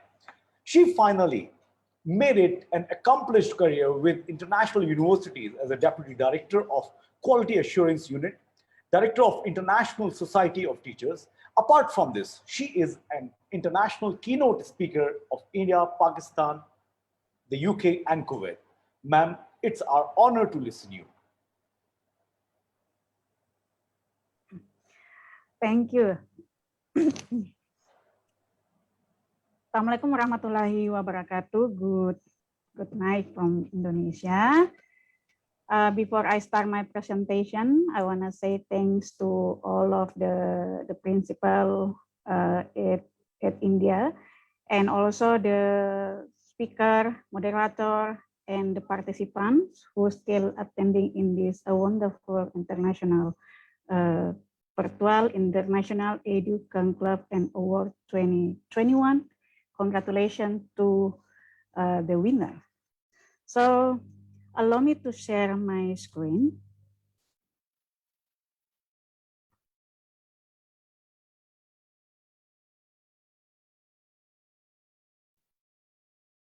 Wait.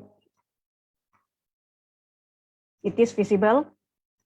Can you see? Yes, ma'am. Okay. Wait me. This is a little bit about me and have mentioned more from moderator. Thank you. My name is Mutmainah. You can call me Nina. I am actually a lecturer at my university, Universitas Al-Asyariah Mandar, Indonesia, at the Faculty Teacher Training and Education. My area about the research and development and also redesigning the curriculum. And this is a little bit my national, international organization, and also my research ID. Feel free to cite my article over there. Well, for tonight, I want to share to you about my topic, emerging trends in educational research. I want to share to you about funtainment concept, fun, entertainment, and education concept in the mean that here in online environment. So let me see, this is about the trend right now on the educational research. We see that we are during the pandemic, COVID-19. Actually, we must be adapt with the new habit, the new culture, how to integration the technology or application or media technology in our learning and teaching process. This is not easy because so many challenges that we are faced until today. So this based on this phenomenon and the background, I divided into 5 actually that this is happening right now. And also this is the challenge for us as educators, and we must share together and also hand by hand we can solve this problem today on educational sector and educational research. The first one about injecting artificial intelligence in education. This is a very important, and we do that. We integration this application or this platform to our learning or to our virtual classroom. And our education, we are transformation right now because we are lost our physical classroom, and then everything right now Internet of Things. We are practice namely remote teaching, virtual classroom, distance education, use information communication technology or the social media, and also we must redesign, come back again our curriculum. So we injected technology or use hybrid or blended environment. Right now in my country, in my university, we are a practice, namely hybrid learning. Sometimes we are face-to-face and sometimes we are online. This is based on the student condition, the student want. And infuse more digital classroom management. This is not easy to do this, the smart digital classroom management, because we must cover this is the triple quantum. The triple quantum, namely here, quantum learning, quantum teaching, and quantum technology. This is cover all of this triple quantum in our in our expectation. We must designing our material, our classroom in fun, enjoyable, interesting, and motivation. It will be motivate a student or engage more in during online environment. And also this is related to mobilize e-learning, mobile learning. We are right now how to support our student, our educator to being a digital student, being digital a teacher, and accelerate learning to facilitate student and parent, because right now we include parents in our learning and teaching or in the virtual classroom. We share together with them about this condition right now. And one of the theory that I use here, when you are combined between pedagogy and the technology, this is namely cybergogy. Pedagogy, yeah, we are know about the pedagogy. This is the way we are teaching, the methodology we are teaching. We are designing our syllabus, our lesson plan, and break down into the classroom. Use the modern technique, modern strategy, use student-centered learning approach or something like that. And not only about that, this is support about the metacognitive skill, knowing for the student. We facilitate them and motivate them to know how to learn in this virtual era. There are many resources right now. Not only a teacher as the only one facilitator in the classroom. And the last about digital vaccine, we must get the vaccine, not only about COVID vaccine, we must vaccine ourselves about the condition today. We must open-minded about right now we are in the society 5.0, industry revolution 4.0, and pedagogy evolution. All of this, how to bring this and cover all of this into the classroom. I will share to you one of the methodology if you wanted to apply that in the classroom, namely research and development. But before that, we must understanding about this condition in my country, in Indonesia. This is same with another country, but actually, this is during the COVID-19, most of the teacher, the student respond, they are not enthusiastic about online learning. Why this is happening? Actually, in another side, online learning, there are many benefits with this when we are integration the technology in our virtual classroom. And same, Indonesia moving to the virtual classroom. We are discuss and sharing everything with our student, and also we are record, and then we know that we must create a fun channel, fun strategy for the student.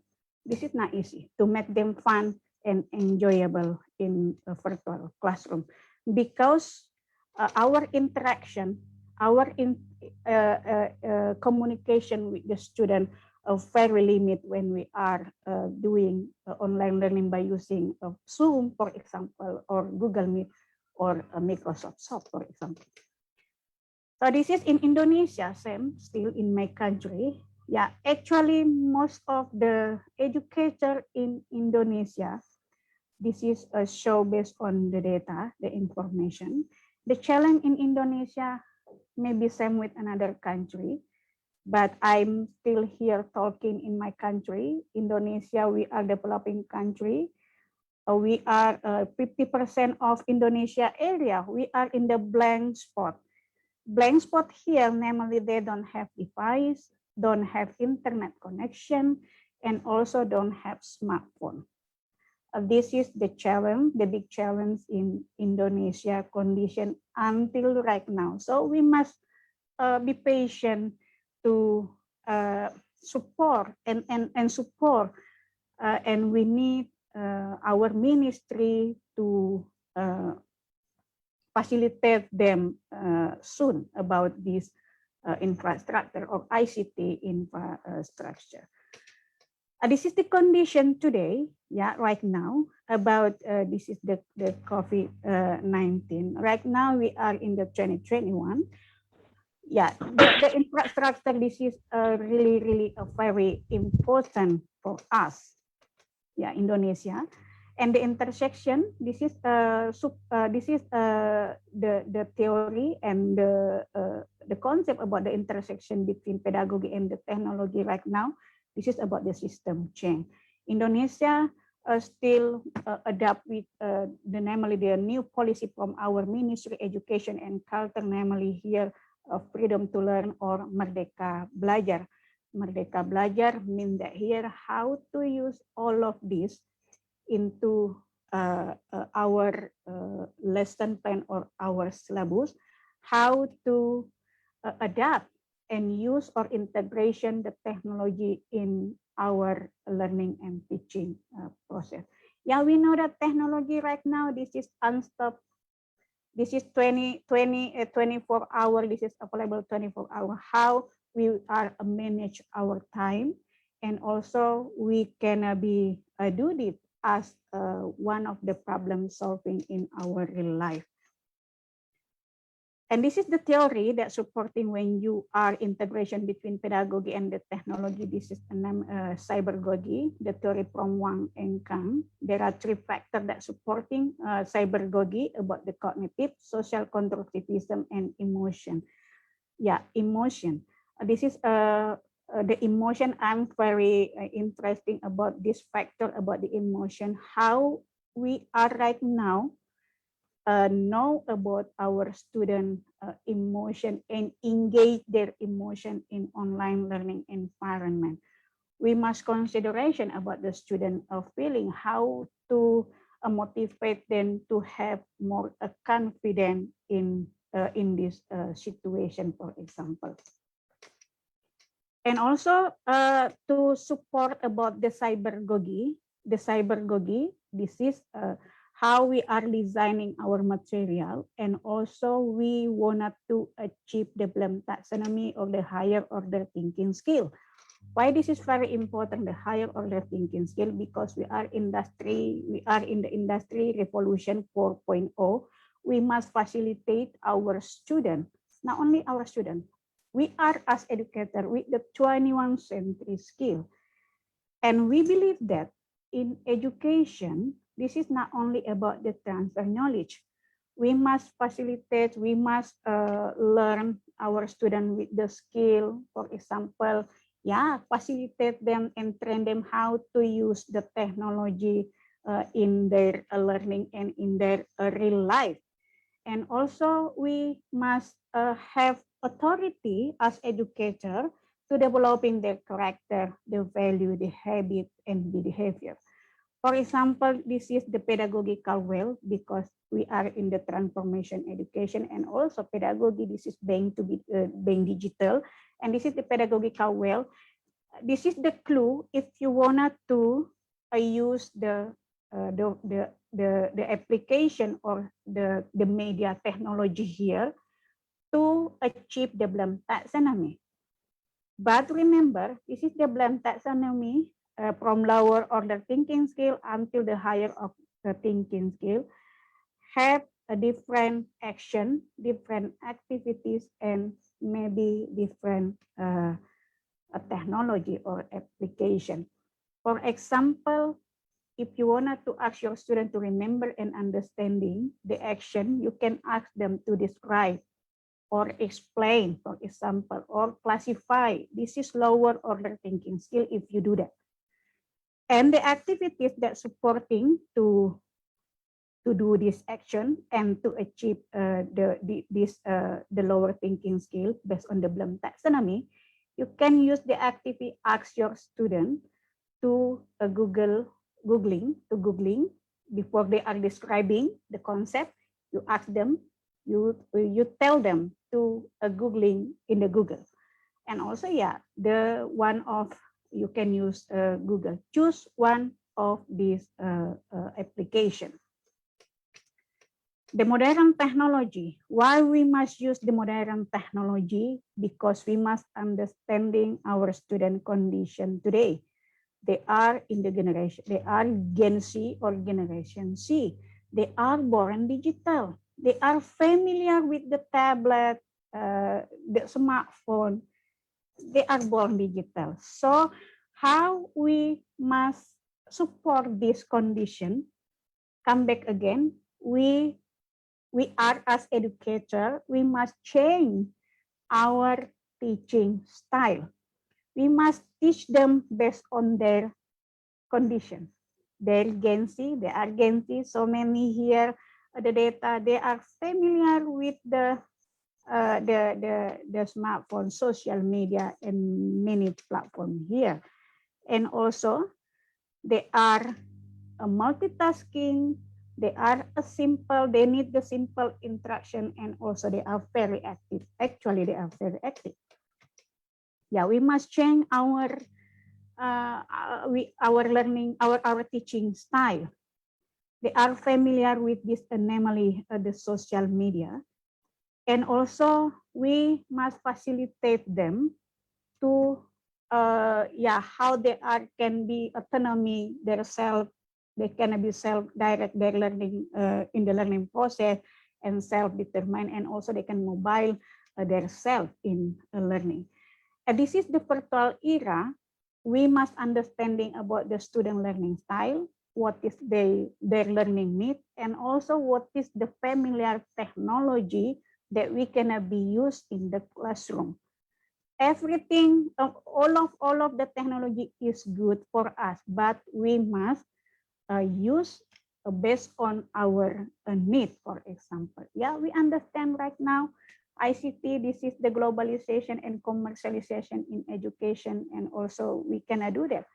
We can design a social media, for example, Facebook or YouTube as our material. Before we are talking about designing our material, we must know about the student condition. You can identify your student condition. If they are digital learner, they will have this indicator. They are understanding and can use technology, the benefit of digital technology, and use to support their skill, their competence. Not only for students, we are as educators, we must support ourselves and upgrade ourselves. This is as a teacher, we must what should we do? We must support our students with deep learning, present ideas in the powerful ways, organize productive learning process, and we can evaluate our reflection after we are teaching and learning process. And the competent, we must have knowledge about the student, learning condition design, subject knowledge, and assessment competence.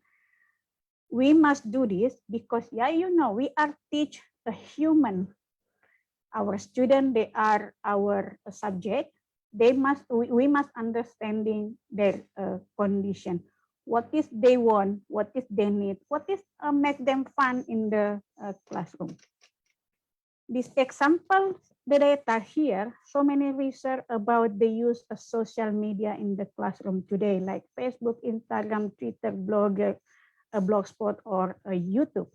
But today I want to share to you how to designing the material in the fun by using funtainment concept by using a YouTube or film.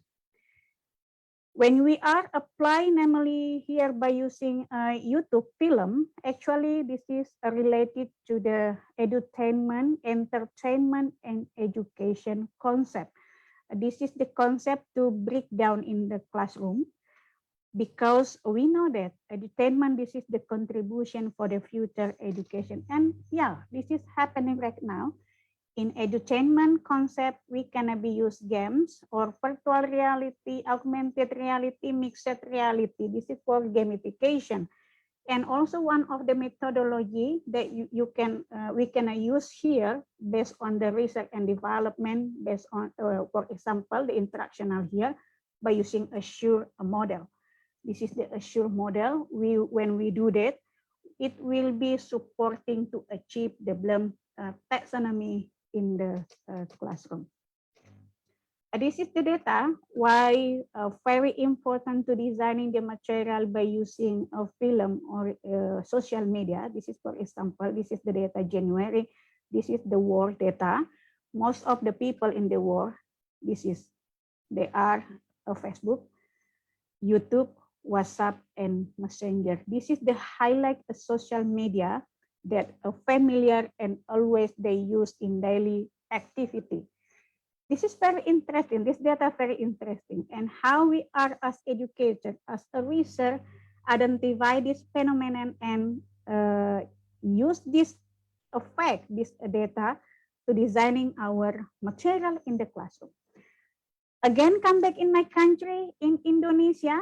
Most of the people in Indonesia, this is the data in January, they are familiar, use this platform YouTube, and I believe my students, they are familiar and use YouTube always in their daily activity, WhatsApp, Instagram, and Facebook.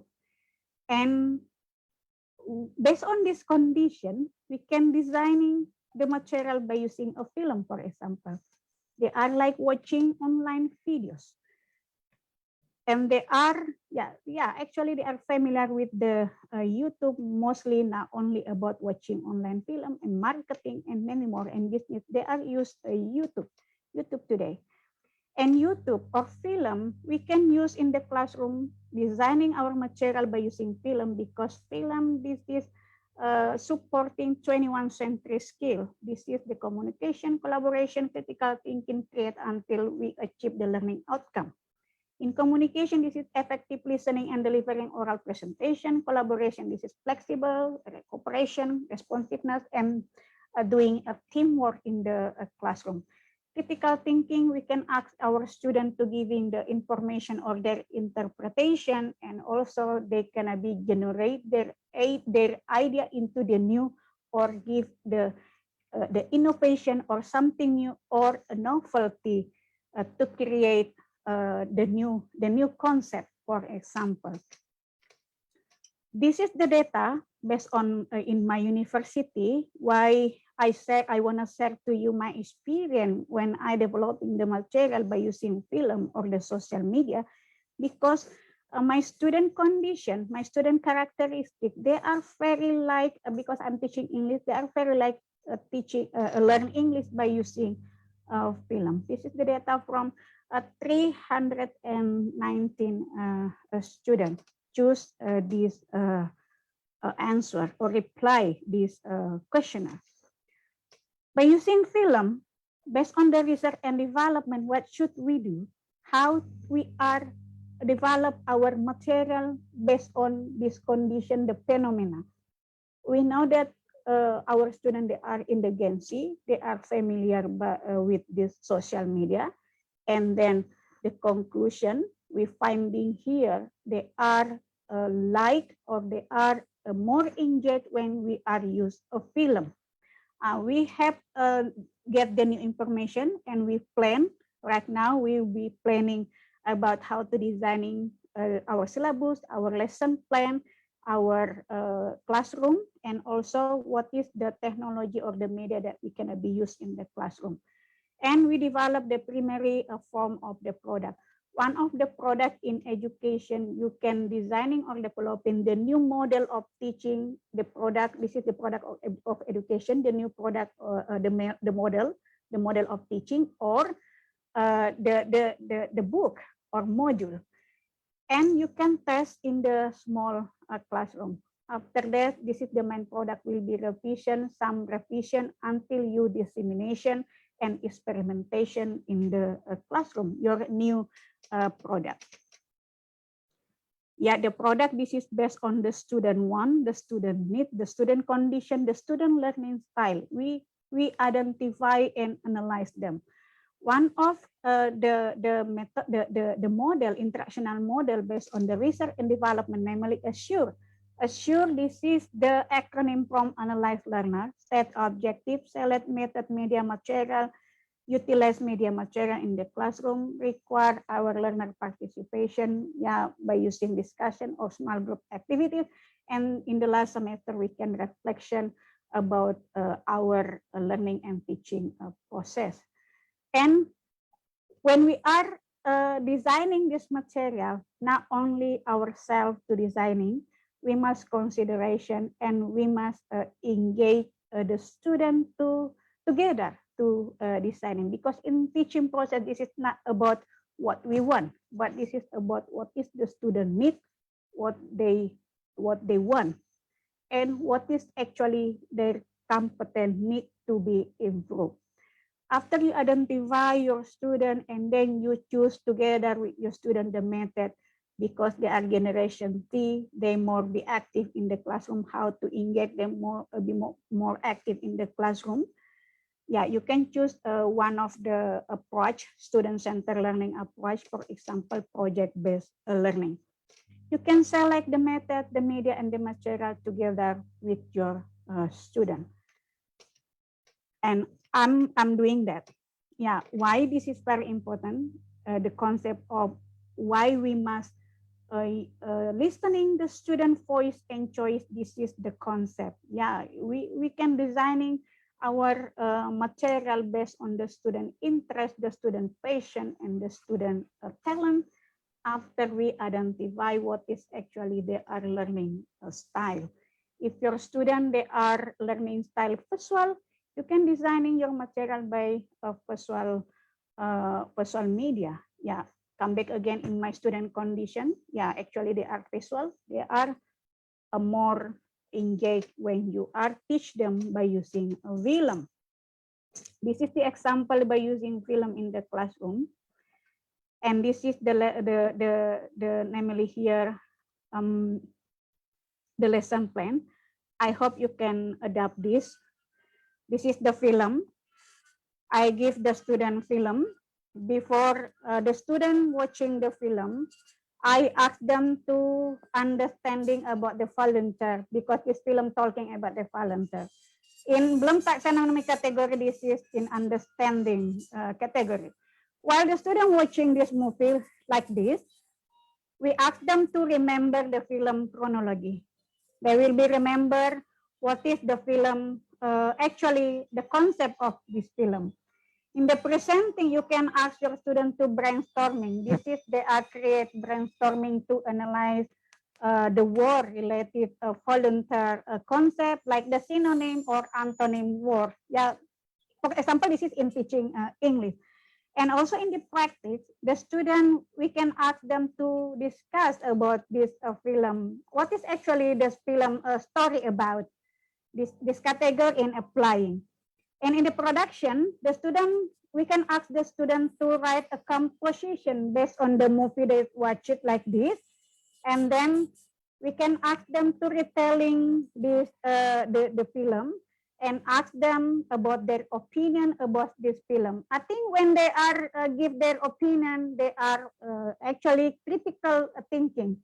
And the next, you can ask your student to create their or demonstrate about their retelling this the concept of based on this film by using a video or recording. And also the last evaluation, the student will answer the question based on the material given and evaluation. Only 5 instructional here. You can achieve the blend taxonomy for each meeting in your classroom. So, well, this is my classroom. They are use smartphone. They are in the classroom by using, yeah, I use a song and film in the classroom. They are playing their smartphone, and this is the fact they are familiar with smartphone. They are Gen Z, they are, yeah, they are born digital. Not only in the classroom, because I'm always consideration about the student want, the student need and feeling. If they wanna or more comfortable when we are apply or implementation outdoor. This is the example we are outdoor. And the last, this is my concluding remark. There is no single approach is effective to all. And I believe that one should consider is the available technology. If your student familiar with WhatsApp, use WhatsApp. If your student familiar with Microsoft, use a Microsoft. If your student are familiar only, for example, short message, do that. And effective integration of information communication and technology in teaching and learning process.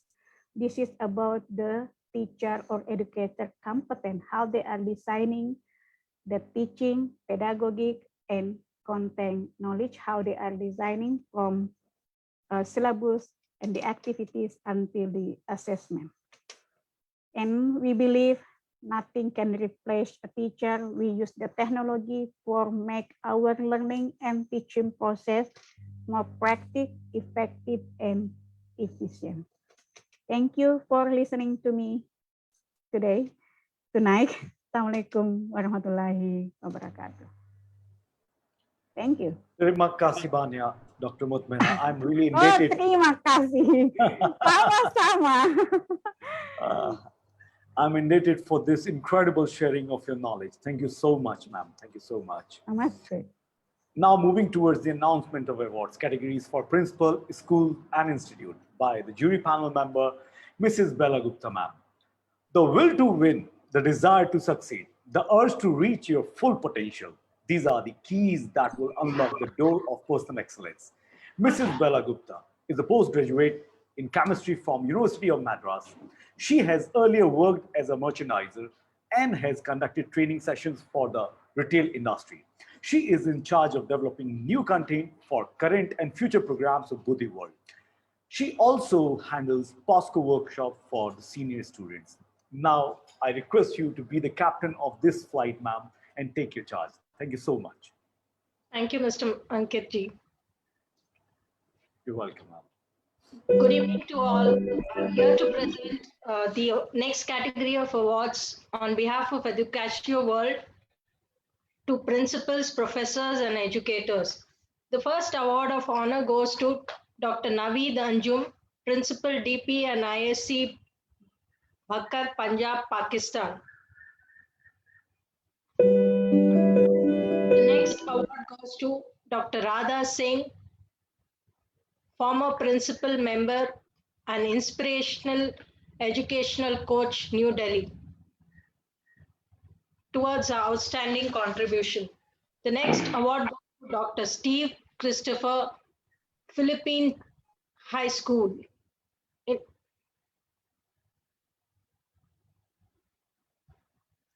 The next award goes to Dr. Subhash Vadagule, Principal, Mumbai College of Arts, Commerce and Science, Wadala, Mumbai. The next award goes to Gayatri Narasimhan, Prakrima Institute, Chennai. She wins the Leader of Excellence. The next award goes to Dr. Vijay Nagesh, Principal, Takshashila International School, Shivpuri.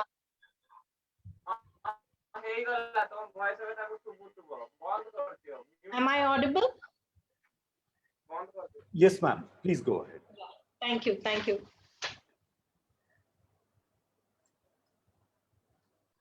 The next award goes to Richard Laurent, Principal, Tanaon School of Craftsmanship. He's been awarded the International Principal Award. Thank you. The next award goes to Mrs. Rohini Aima, Principal cum Vice Chairperson, Jammu Sanskriti School, Jammu. She has been awarded the Innovation in Education Award. The next award goes to Vishal Bhandari, Sir, Principal, Millennium World School, Bangalore. He's been awarded the Distinguished Educator Award 2021. The next award goes to Dr. Ishtiaq Ahmed Sheikh, Vishwakarma Empress International School, Talegaon, Talegaon, Pune. Sorry. His award is for Principal Par Excellence.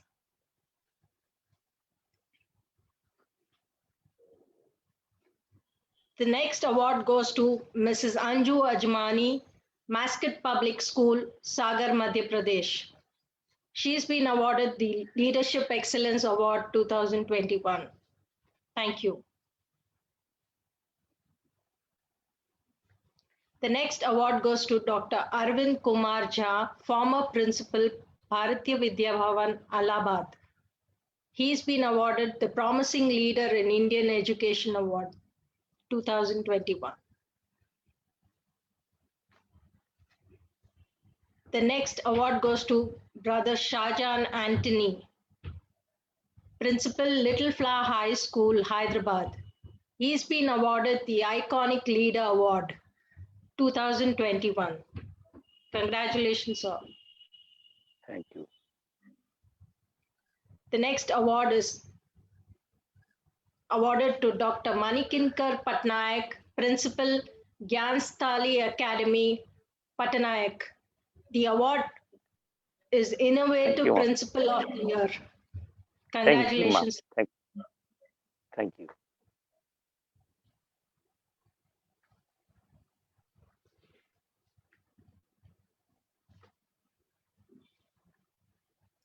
And the next award goes to Doon Public School, Hathras, Uttar Pradesh. The award is for the Best Emerging E-Learning School 2021. Congratulations to Doon School.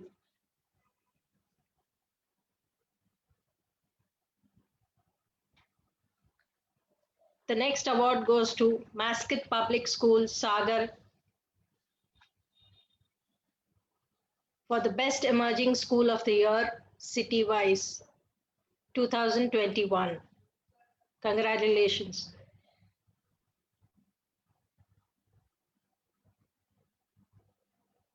The next award goes to Unfoldu Digital Academy, Bangalore. The award is for Standalone School of the Year. Thank you. The next award goes to Velocity, the English Factory, Sagar, Madhya Pradesh, for the Best Institute for English and Personality Grooming of the Year 2021. Thank you.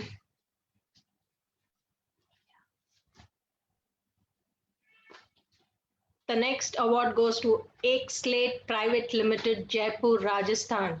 They've been awarded the Innovation Startup of the Year Award 2021. Thank you.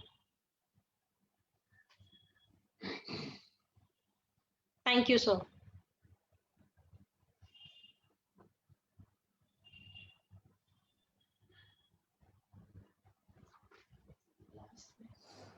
People may earn money, but go extra miles for recognition, praise, and rewards. Thank you very much, Bella ma'am, for this beautiful part of recognition the talent and recognizing them, praising them, and giving them such award on behalf of Education World. Thank you very much, and many congratulations to all the recipients here. Moving forward for another international speaker, Rania Lampu. Education is not the preparation for life. Education is life itself. Rania Lampu is a global educator, a STEM instructor, and an ICT teacher trainer in Greece. Currently, she is a STEM instructor at the Greek astronomy and space company NXO Salamis. And she is also working at the Greek Ministry of Education. She has been awarded many national and international prizes. She is the founder and international coordinator of 5 innovative international projects. I humbly request Rania Lampu ma'am to please have few words with us.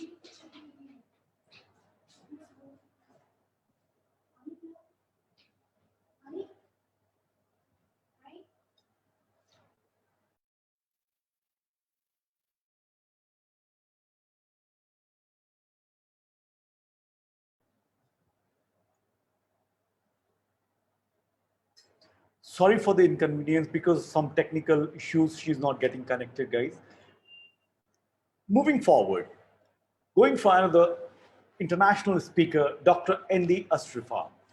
I'm now going to introduce a personality to you whose educational qualification and the amount of work done in the field of education will certainly leave me gasping for breath. I'm going to cut extremely short, as we all have our time limit set in welcoming Dr. Endi Asrifan from Indonesia. He's a doctor of education with a major in English. He is also a member of Laureate, Cambridge Online for Learning Research. Dr. Sirfan has also presented several papers in many international conferences, and many of his writing have been published in quite a few national and international journals of repute. Dr. Sirfan is also certified NLP practitioner. Apart from the above, he has completed over 100 certificate programs from various universities across the globe. I would like to humbly request Dr. Sirfan, the stage is all yours now, sir. Please. Thank you. Thank you so much. Let me share my screen. Okay, thank you so much. Is it visible, sir? Not yet, sir. Not yet.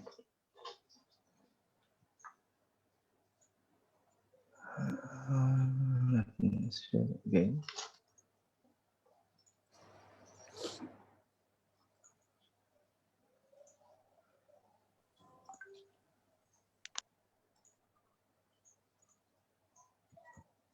Now?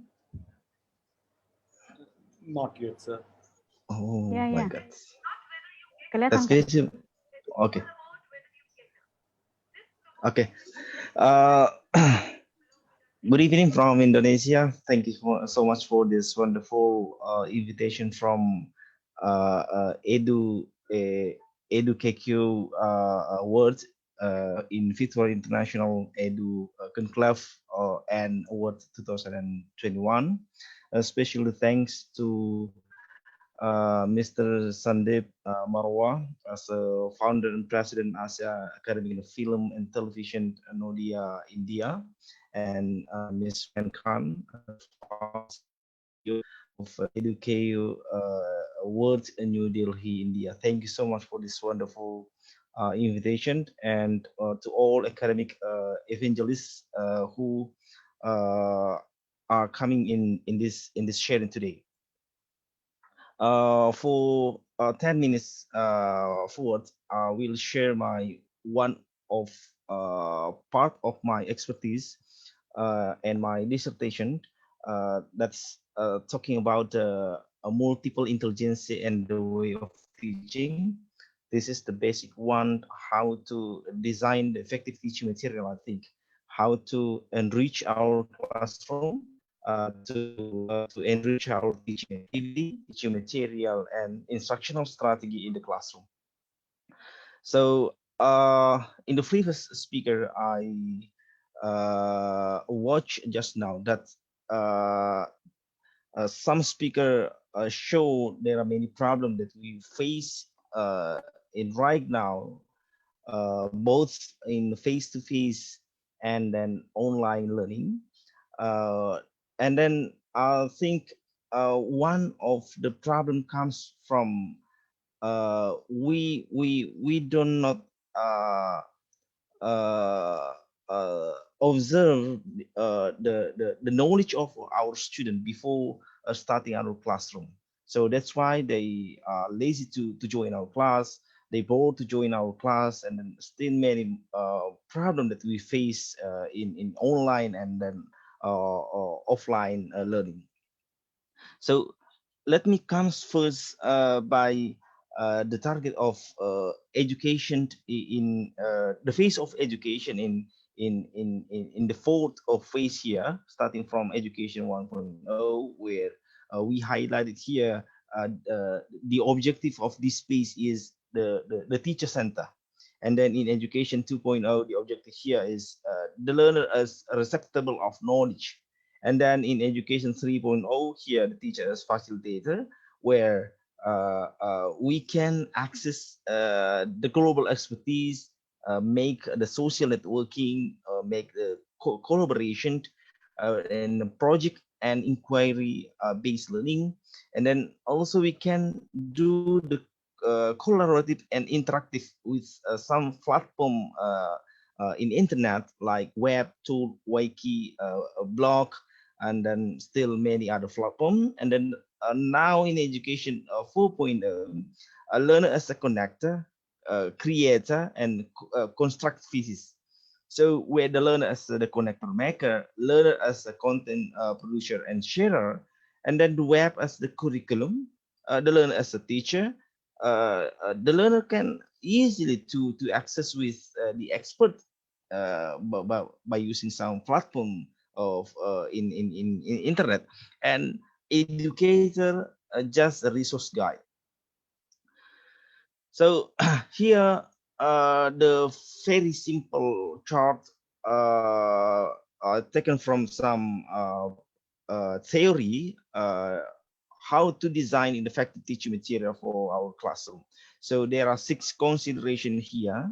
The first one is learner, where here cover some subcomponent, need analysis. Here consists of 2 components. We have to analyze the student needs and the target needs. And then the next one is the knowledge about the learner. Here that we are how to know the student knowledge. In this case, they multiple intelligence, the way of learning, and then the student experiences, first language, level of literacy, aspiration, interest, and purpose, and then the curriculum and the context, the resource and the facility, personal confidence and competence, copyright compliance, and then the time. The time here, how much time that should be used, how to share the material, working team, and then how to organize the material. So why the multiple intelligence? This theory comes from the Howard Gardner in the 1987, if I forget. This theory underlined that each person has 8 type of intelligence. So they are developed to a different degree. They are potential capability that everyone can activate by doing variety activity, and the level of their development depends on the chance available in the specific culture and on the decision taken by the people, their family, or the teacher. And then the Howard Gardner showed that one's intelligence is multidimensional and that dynamic. And then it's not only about logical and linguistic comprehension, which usually tested at school. And then our task here as the educator, as a teacher, or as a lecturer.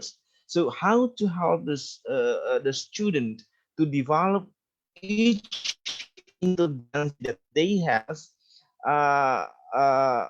and also to find out what kind of activity that can make their learning easier and more enjoyable to join our classroom. So here are our tasks. So what kind of multiple intelligence based on the Howard Gardner state, and then what the possible careers that best for our student future. So let me count the first here. The first area of intelligence is linguistic, where they strong in it. Reading, writing, telling story, memorizing dates, and thinking in words. And then exactly they love to read, write, tell stories, talk, memorize, work in puzzle, and then the possible career. So uh, uh, uh, uh, linguistic intelligence here, that's about the deals about the sensitivity to the spoken and written language. Here, the ability to learn languages and the capacity to use language to accomplish a certain goal. So next one is number smart or mathematical intelligence. Here about the capacity to analyze the problem logically, carry out the mathematical operation, and then to investigate issues scientifically. And then the picture smart here is recognize and manipulate the pattern in the wide space. For instance, navigator and so on. And then manage smart is the ability how to use our body, that's a whole of body like hand, like mouth, to solve the problem or to fashion the product. And then the music smart here is that's the skill in the performance, like composition and an appreciation of the music pattern. And then the people smart here is um, uh, the ability to understand the people intention, motivation, and desire of the people, and consequently to work effectively with other. And then the last one is self smart. Self smart is understanding about the self, oneself, to have an effective working model of oneself, including own desire, fear, and the capacity, and to use the such information effectively in regulation one's own life. So that's why exactly they're strong in how to understand the self, recognizing the strength and the weakness, setting the goal. And the last is nature smart or naturalist intelligence. That's involved the expertise in the recognition and classification of the numbers of species, flora and fauna in their environment. So they are strong in understand the nature, categorizing and identify the flora and fauna. So we can, if we observe our student are strong, she or he are strong in, we can guide them to choose their possible career for their bright and future. And then there are many application based on ICT here that can sharpen their intelligence. For example, here in mathematical intelligence, we can invite Jigsaw Planet, Public.com, Toasted.com, or Microsoft.com, like PowerPoint here to design a very simple video and then poster, and then purpose games.com. And then in linguistic intelligence, we can invite learning apps.org, or download the million free book in genlib.rush.easy, or in book Asia, that's a million and free. And then in vocabulary exercise, we can invite spellingcity.com, or in voki.com for to train their speaking. And then to train their writing, we can invite the Vrisi.com. In visual intelligence, so we can use Grokster.com or Tripline.net or Microsoft Photo Story. I think there are many application or platform that can be used to edit the video and some picture to be the very wonderful story for our student. And then in bodily kinesthetic, I think she or he making think, acting scenario and situation like hand coordination and video production. So we can use public.com, pinzap.com, YouTube, or jigsawplanet.com. This is very simple, I think. And then in emotional, that's the character here, the peer mediation, role play, moral dilemma discussion. So Skype, Windows Movie Maker, Gloucester, Skype, and Twin Space. We can use this one. And then the last one is intrapersonal. So Typeform or Padlet or WordPress.org. That's very nice platform to support this part of intelligence. And then the musical here, thingslink.com or Windows Media Maker or YouTube can be support this part. And then the last is naturalistic. This is the survey of flora and fauna, field note, experience of natural work and environmental projects. So Gloucester, and then I think Google Earth can support this part. Thank you so much for this wonderful sharing for me, and good evening. Thank you, sir. Thank you. Many, many thanks. Thank you.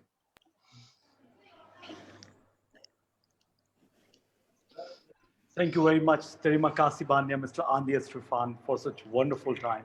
Sama-sama. Thank you Sama-sama. so much. Now moving towards another international speaker, Ancreda Lolet. She is a Doctor of Science for Finance and Accounting. She works at Hegzizeka University, Faculty of Management and Tourism, Hospitality and Environment, Peza State of Kosovo. She is the ambassador for financial evolutions and also the Women Network in the world. She is the country director of International Young Society and World Voice International, also a board member in several countries of the world, USA, Belgium, Georgia, India, Germany, and Denmark.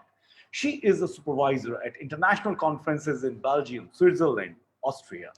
She is a reviewer in several international magazines in Poland, United Kingdom. She is the winner of many awards in the world for teaching science, creative ideas, a successful woman, peace, etc. I humbly request Ancreda Lolet to have few words now.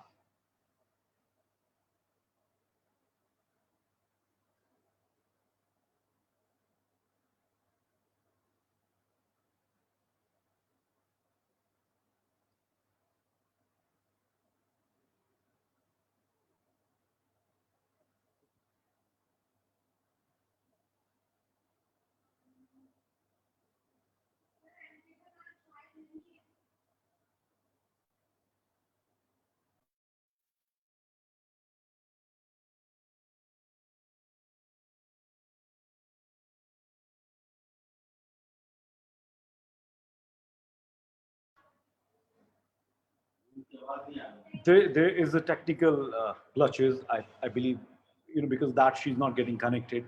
Moving forward for the announcement of awards in the categories for the administrator, coordinator, and teacher by the jury panel member. Okay, she is connecting. Just a sec, guys.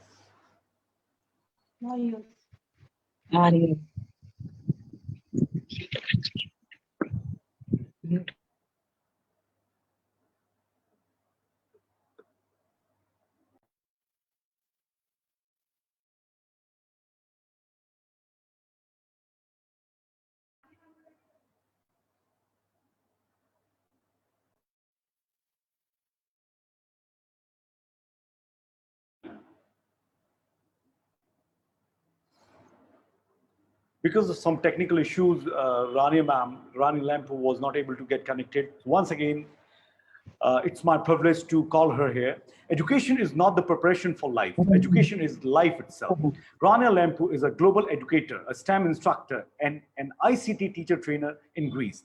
Currently, she is a STEM instructor at the Greek Astronomy and Space Company, NX of Salamis.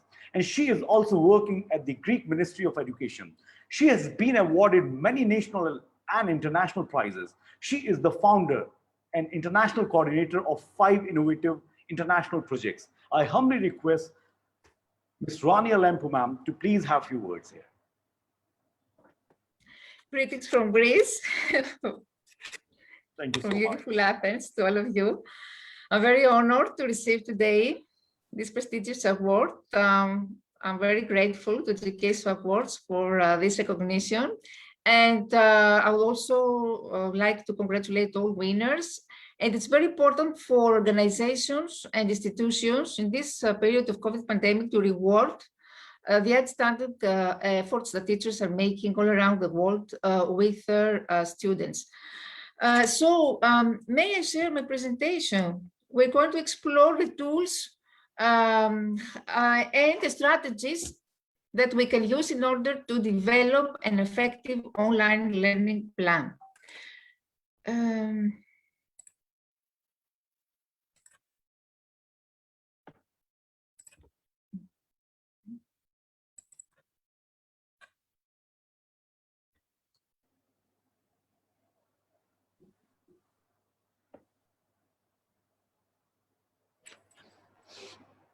So is it visible now? Yes, ma'am.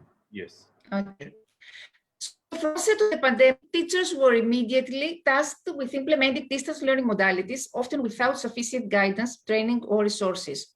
The COVID crisis has highlighted that both initial and in-service teacher education are in need of reform to better train teachers in the new methods of educational delivery. However, the crisis has stimulated innovation within the education sector. We have seen many innovative approaches in support of education and training continuity. And according to Albert Einstein, the crisis is the biggest blessing for people and nations because the crisis brings always progress. Creativity comes from anxiety as the day comes from the dark night.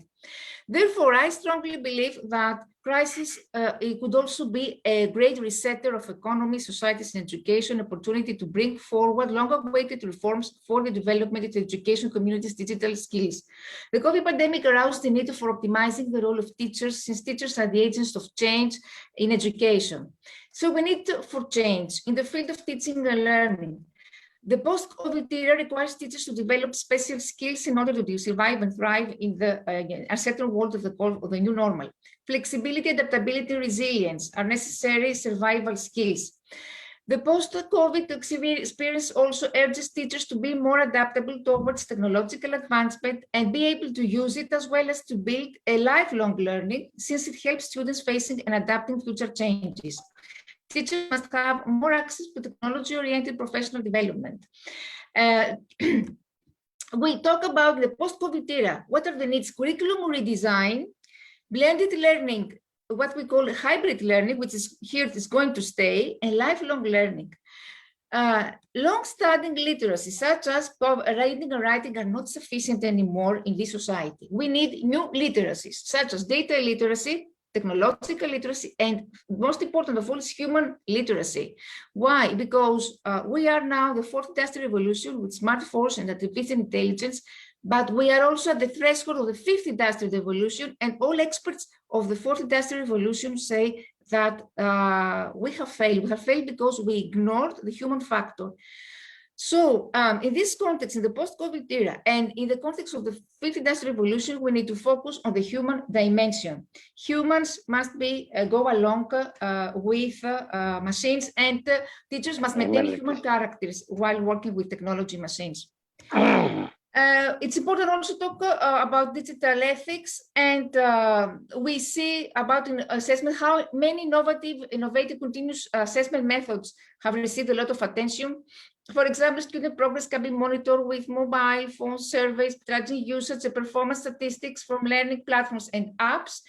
And also, we have been reminded of the essential role of teachers, because teachers are expected to assume multiple roles during the lesson. Teachers are, of course, input providers, but they are also facilitators, feedback providers, advisors, mentors, guiders, organizers, storytellers, evaluators, psychologists. So how to develop an online learning plan? An online learning plan covers the teaching strategies, communication rules, devices, solutions, and policies supporting online or blended learning in the school community. Keep the plan as simple as possible, but make expectations clear for learners, teachers, and audience as to how learn and teach online. We have some steps. Organizing lessons is an ongoing learning process, and since technology is ever evolving, how we should structure, organize our lessons by being flexible, willing to try new formats, applications, and websites. We should set up standards. We should plan objectives, involve our learners always in our objectives, identify component skills, use existing digital lesson content, but this content should be emotionally satisfying. It should be engaging.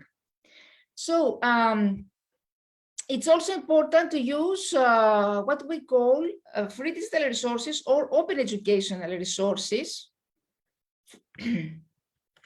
And here we can see how it's also important to take into consideration our students' individual learning styles and needs. You need also to take into consideration group size for lesson and activities. You can work with groups or small groups or big groups of children.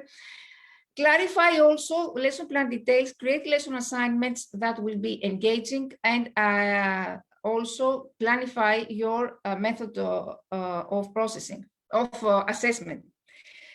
So what are the strategies that you can use? Currently, of course, access to internet, availability of computers, adopt a proper virtual learning environment, rethink the role of broadcasting education, support teachers, support parents. We have a big treasure of free digital tools that we can leverage in order to create our content. We have tools for multimedia presentation, for game simulations, video chatting, and conferencing. We can use also social media. We have example of Edmodo, which has characteristics of social media. Many many opportunities to do simulations. There are many websites that can offer this, media repositories, open source repositories. And here I want to say that in Greece, for example, we have what we call the digital school. It's the Greek national policy for a digital education content, which was highly upgraded. During the pandemic, there was a huge increase in the use of the platforms, so the digital school, from both teachers and students. And it's based actually on some key pillars: the creation of interactive textbooks, and also we focus, according to the directions of the 2020 Digital Agenda of Europe, we focus on the creation of reusable units of learning, promote, as we said before, open resources, promote remixing, repurposing of existing digital learning resources. We try to improve digital infrastructure, and of course, promote the active role of teachers and pupils. It's important to see here that building national learning repositories has become recently a common strategy, particularly in European countries. Here in Greece, we have what we call Photovetro, is the Greek National Learning Object Repository for primary and secondary education. It is open to everyone, pupils, teachers, and parents. And it hosts actually learning objects which are small, semantically and functionally autonomous, reusable, open educational resources tagged with educational metadata. So also they asked me what if I use live or pre-recorded videos.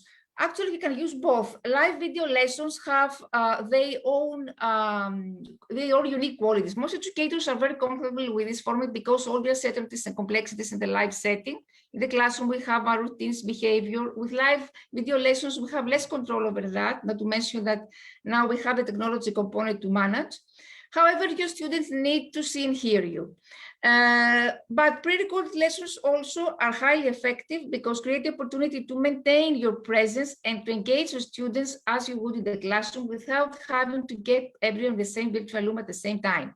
We have many tools also for recording, screen video recording tools as Loom, Screencast-O-Matic. We have functions in web conferencing applications, smart video or computer webcam recording, voice-over recording functions in multimedia presentation softwares. It's important to have a coordination of synchronous and asynchronous teaching. For example, in Greece, we used WebEx services. Ministry has ensured access to students through landlines and through mobile phones. And also we have the school networks platform. And asynchronous teaching, we talked about before our repository. And we had also leveraged educational television. And here I want to say that according to new research, during the COVID pandemic, the use of educational technology all around the world was increased, especially in the subject of language teaching.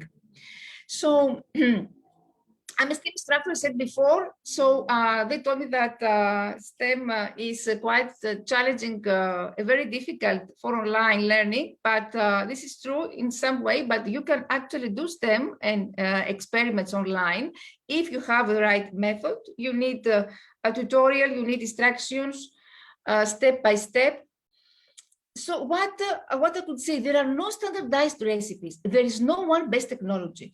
I always use the mixed or eclectic method that incorporates and integrates elements from various learning methodologies.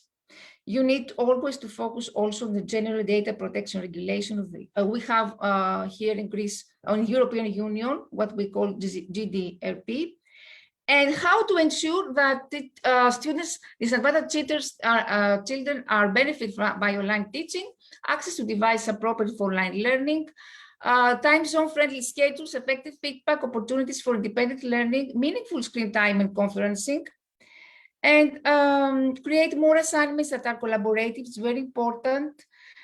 Create more multimedia assignments, create libraries and pathfinders for students, interview students about their work. And for all the students, we can also consider using MOOCs. During the COVID pandemic, here we have the reopening of some schools. There's a big challenge now how to make the return of students as smooth as possible. It's very important to focus on social and emotional adaptability, mental resilience, and well-being. Other important skills and values that should be given priority towards self-management, respect of self and others, collaboration, self-regulation. And here I want to say that recently I wrote an article, very successful article in the national magazine, and here I want to suggest some effective teaching strategies in order to survive the new normal. Why? Because the increased use of digital tools in the learning process causes greater changes in the human brain. What we call changes are transformation of already existing cognitive structures or the construction of new ones. And the role of neuroscience is very important because it can help us understand the inner working of human brain, and it can help us plan our strategy to face problems related to the excessive use of digital tools during social distancing. So neuroeducation can give teachers the framework with the help of which we can develop challenging activities that could increase attention and improve memorization. Why? Because human brain learns optimally when it is intrinsically motivated, and intrinsic motivation is also necessary for student creativity. During the current time, according to recent research, many people, and especially children, are suffering from various mental health disorders such as depression, anxiety, insomnia, poor concentration, adjustment disorder, chronic stress, post-traumatic stress. So we need to adopt what we call brain-based strategies here. Create positive emotions, because the role of emotional learning is very important. Everything we learn is influenced and organized by emotions and states of minds. Feelings and thoughts shape each other and cannot be separated. During online learning, students are bored. Why? Because learning is reinforced by challenge, inhibited by threat. We need to suggest challenging activities that, as I said before, increase attention. We need to develop social skills. We talk about social distancing, but social distancing is only physical, and it shouldn't lead to isolation. We have many online collaborative platforms that can develop communication and collaboration, and many asynchronous communication tools such as chat channels, bulletin boards, discussion groups that can foster interaction, peer-to-peer support. So teachers should place emphasis on teaching students how to develop empathy, solidarity, and altruism. Why? Because neuroeducation tells us that our brain is social. That means it evolves and learns through interaction and experiences with others. Learning cannot progress well when students feel isolated and lonely. The brain seems to like learning from others.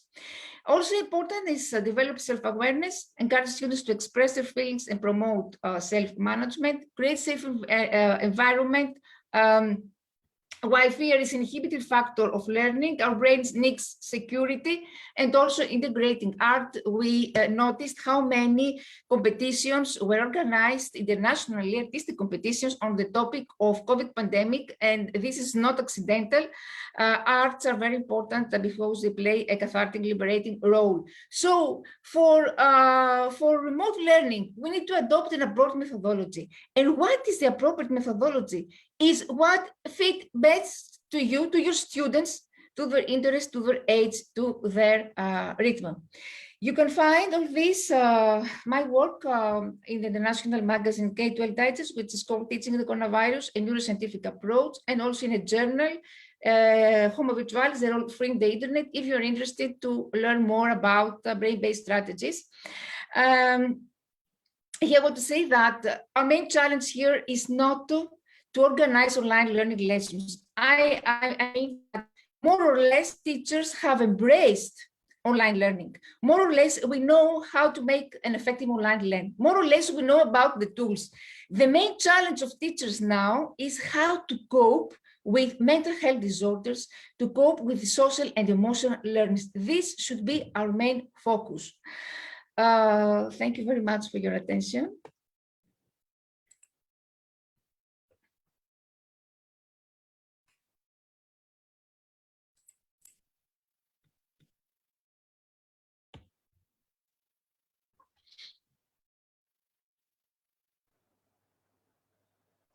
Hifkerstopoli, Ms. Rani Lamp, ma'am, for such outstanding and mesmerizing performance. It will really engraved in the heart like anything.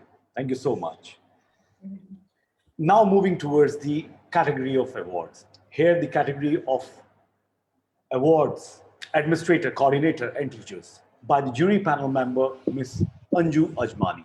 Ms. Anju Ajmani has an enormous profile in the education sector, towering 28 years of whooping experience.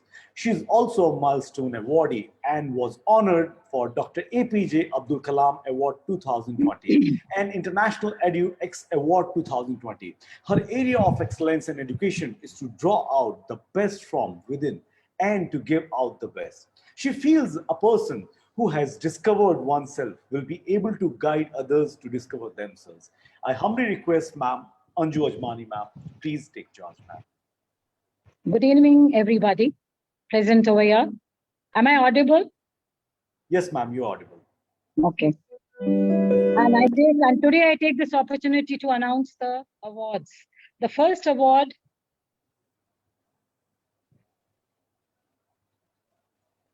Erwin T. Tolby, the Award of Honor. It goes to awarded for excellence in school administration, city-wise.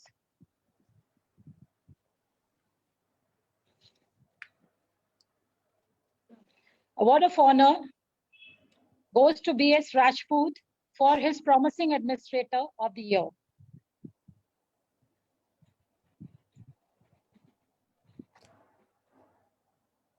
Sister Rosie Lima, she's been awarded the Excellence in School Administrator.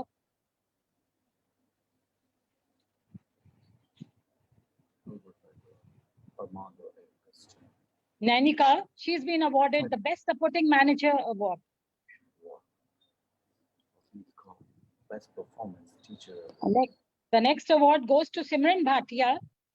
She's been awarded the Best Supporting Admin Teacher Award.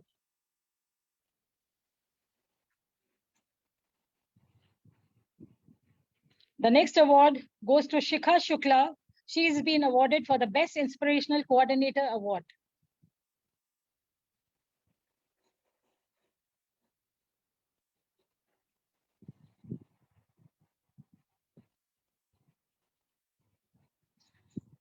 Priya Lokris, she's been awarded the Best Supporting Coordinator Award.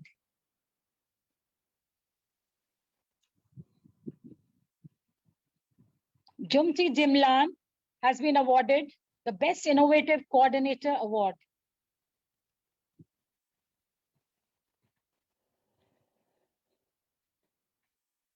Firdaus Khan has been awarded the Best Promising Coordinator Award.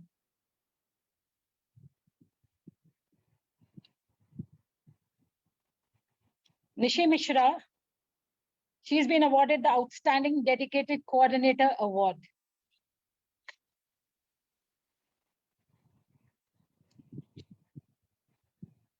Next award goes to Sarika Anand for Special Coordinator and Mentor Award.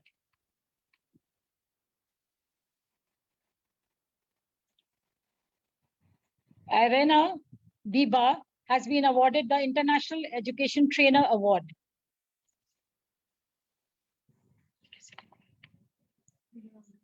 Raina Lampua has been awarded the Outstanding Teacher of the Year country-wise.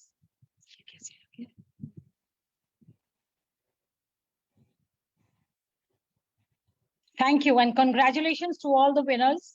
Over to Ankit, the award for the teachers. Now moving towards the awards for the teachers, guys. I got the privilege finally here to announce the name of those heroes who really contributed a lot during this COVID period, guys.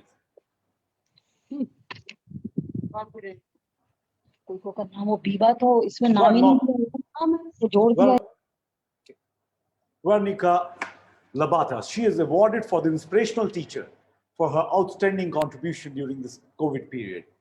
Many congratulations, ma'am, for this outstanding performance. Next award goes to Mr. Abhay Sohale. He is awarded for the best performance in teaching. Many congratulations, Mr. Abhay Sohale.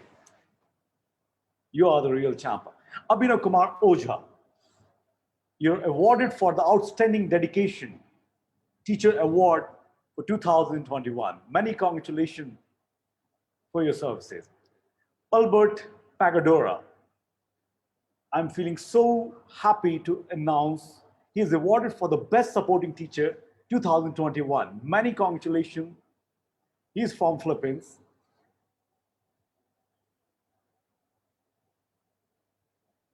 Almando A. Agustin. Many congratulations, young man. You're going to be awarded for the Lifetime Education Award. Many congratulations. This felicitation is to you. You deserve this. Miss Avneet Kaur, many congratulations, ma'am. You're going to be awarded for the Best Performance Teacher 2021. Many congratulations. You contributed tremendous during this COVID period. Thank you so much. Dr. Rajul Al Santiago, you're awarded for excellence in teaching for 2021 by Education World International Conclave Award. Many congratulations, young man. Mr. Faisal Fayaz from Lahore, Pakistan. Award of honor for him for Outstanding Physical Education Teacher Award. Many congratulations, Faisal. For those, the award of outstanding services goes to her for outstanding services. Thank you so much, ma'am.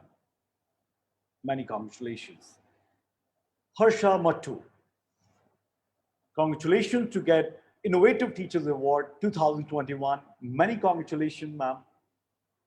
All the very best. Jarfullah Bag, he has achieved the Excellence in Teaching Award 2021. Many congratulations, sir. You really contributed a lot during this COVID time. Thank you so much. Jupet Doriano Pantan, many congratulations. He has achieved the Global Achievement Award 2021 from Philippines. Many congratulations. All the very best for your coming projects. Thank you so much. Mr. Kamaljit Singh, he is awarded for the Best Teacher in Teaching Physical Education. Many congratulations. Sport is one of the very important elements of the school curriculum. Ms. Chawla Kamil Amir, Ms. Kala Kamil Amir, I'm sorry. You're awarded for the Best Supporting Teacher 2021 by Education World Virtual International Conclave Award 2021. Many congratulations, ma'am. Tarisita Calapis, many congratulations for your outstanding contribution. You are an inspirational teacher and you have achieved this beautiful award, Award of Honor, Inspirational Teacher Award 2021. Many, many congratulations, ma'am. Mr. Mahesh Sahaji Lokhande, he's awarded for the Outstanding Services Award 2021. You deserve this, sir. Many congratulations. Mr. Muhammad Imran, the award for the Supporting Teacher Award city-wise goes to him. Many congratulations for this outstanding contribution, sir. Mr. Vishal Chhatri, many congratulations. You're awarded for the Best Innovative Teacher 2021. This award is for you. And many congratulations. May you have a wonderful life ahead. Mrs. Sophia Irfan Ansari, ma'am, you're awarded for your outstanding contribution for Teacher Award, Hindi subject, Thank you so much. Many congratulations, ma'am. Ms. Rashi Gupta. Thank you so much, ma'am. You are awarded for the Progressive Teacher Award 2021. You're from Jammu Sanskriti School. Many congratulations. Mr. Ravi Saxena. He is awarded for the Dynamic Teacher City-wise. Mr. Ravi Saxena, you're from Kanpur, Uttar Pradesh. Many congratulations to you. Mr. Safiq Khan, he's awarded for the Outstanding Teacher subject-wise. He's from Delhi Public School, Sagar, Madhya Pradesh. Many congratulations to you, sir. Mr. Safiq Khan. Ms. Shruti Verma. Many congratulations to you, ma'am. You're awarded for the Innovative Teacher subject-wise. Many congratulations for this outstanding contribution. You all are really the real hero of our society, of our country. During this COVID time, the contribution is marvelous. Mr. Narendra Kumar. Mr. Narendra Kumar is awarded for the Outstanding Teacher Award, subject-wise. He's from Birla School, Pilani. Many congratulations, Mr. Narendra Kumar. Mr. Rannum Atik Siddiqui. Ma'am, you are awarded for the Excellence in Teaching Award. Many congratulations for your contribution during this tough time. Thank you so much, Taranu ma'am.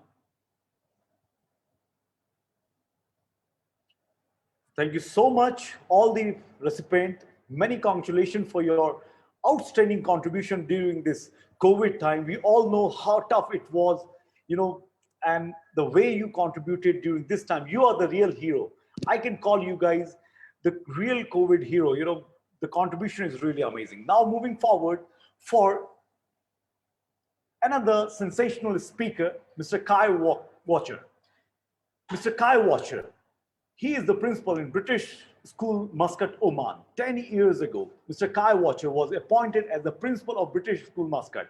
Mr. Kai Watcher is incredibly proud of what he collectively has achieved in recent years, including COBIS Training School designation, British International School of the Year, High Performance Learning World-Class School Award, World Economic Forum School of the Future, outstanding in all categories, British schools overseas inspection.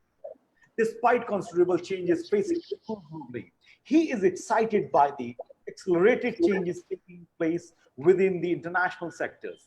He will continue to focus on excellence and innovation and ensuring that our students are the best for the world.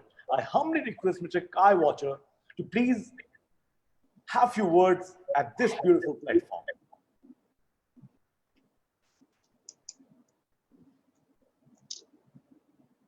Okay. Okay, I'm just sharing my screen, hopefully. Okay, can you see my presentation? Yes, sir. Yep. Yep. You can see my presentation? Yes, we can see, sir. Quite okay, great stuff. Okay, so it's a pleasure to be here once again at Education World. So thanks very much for the invitation. And it's been fascinating to hear the thoughts from Greece, from Indonesia, from India, from Oman, from all around the world about where we go next with education. So as you just heard, my school is in Muscat, Oman, and I'm going to give you maybe some short thoughts. Three things really. First of all, key things about what's worked well during the pandemic in terms of our view of education and what have we learnt. Secondly, what's going to happen next in the classroom, and thirdly, what next for schooling. So just some thoughts, and I know the afternoon's pushing on or the evening's pushing on, so I'll whiz through it fairly briefly. So I think we've heard quite a lot of this already this evening. What you might call pandemic pedagogy. What's worked well? Well, certainly for our colleagues in our schools, and I think right across the international sector, the last 12 months has been the best ever CPD for educators or teachers in certainly international schools. And we've had to learn more quickly than we've ever learned. And one of the most important things as well, it's not just the speed at which we've had to learn, no teacher has been left behind. This wasn't just about the pioneers who have learned about. All our teachers in our school have upskilled, and they've done it remarkably well. So it's been brilliant CPD, and nobody has traveled anywhere for a course. So it's been amazing. So that's fantastic. And what's also clear, second point really, is the ed tech that's out there to support online learning and blended learning and hybrid learning is superb. So if you've got the right infrastructure in place, and if the students and the teachers have got access to the right devices, the right bandwidth, then the ed tech, whether it's Microsoft Teams, Google Classroom, Google Workspace, Zoom, whatever, the ed tech is brilliant. It works. And for many decades, and I've been in education for a few decades, we've been talking about what this world would be like. And for a long time, the tech wasn't there. I mean, for the first 10 years of my career, we were talking about, have we got one computer in a classroom and can we get another one? So the ed tech's brilliant. And what's also been clear is that parents have been much closer to the action than ever before. Now, some of our teachers at times have found that challenging, but having parents very often virtually sitting next to their student in the online classroom, what's clear, many parents have a much better appreciation and understanding of learning and the role of the teacher in learning. And some of them have said, wow, what an amazing job the teachers do. So they've seen it hand in hand, firsthand, the wonderful work that the teachers do. And what we've also found, I mean, certainly what I'm hearing in the international sector, we've had to move to online parents' evenings, and I don't think they will ever move back to traditional parents' evenings. So online parents' evenings are, I think, here to stay. The parents love it, the teachers love it. So those are three things that's worked really well so far.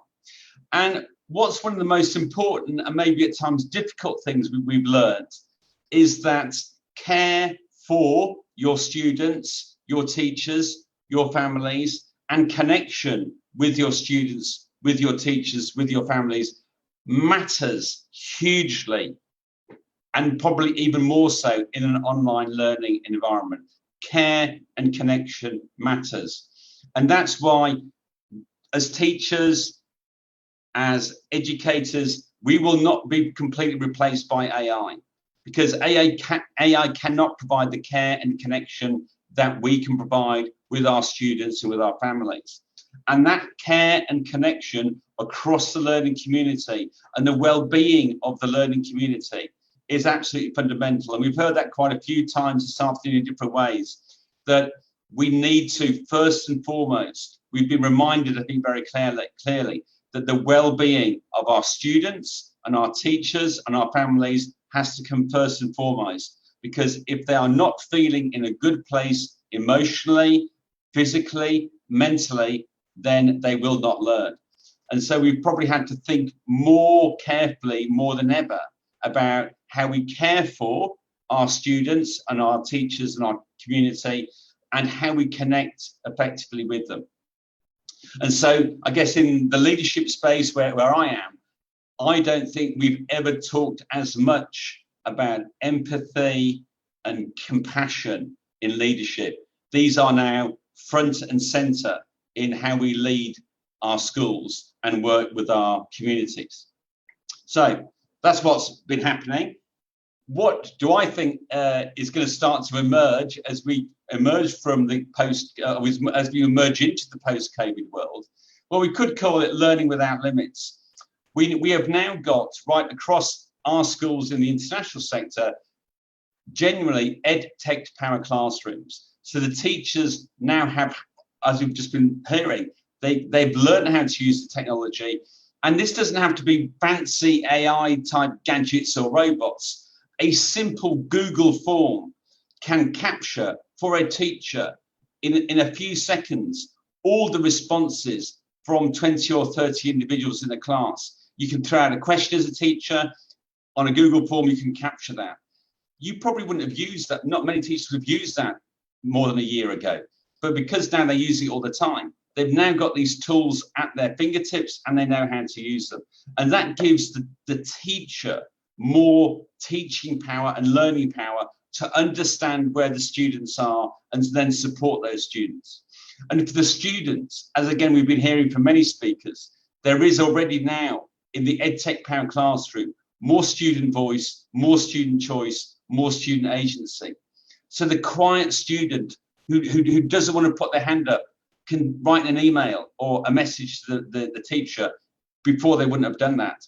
They maybe can choose to watch the same piece of content again and again and again, instead of embarrassingly asking the teacher or not asking the teacher because they don't understand.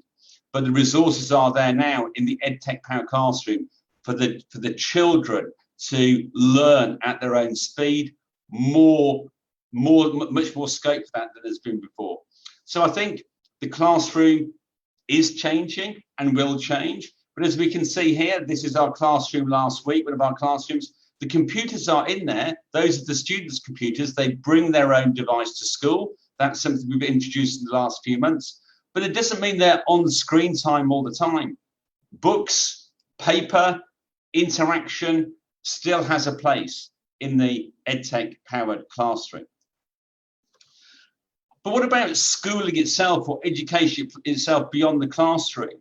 You know, if this young man was really going to space in that spacesuit, what he would be able to do now is access education at our school from space.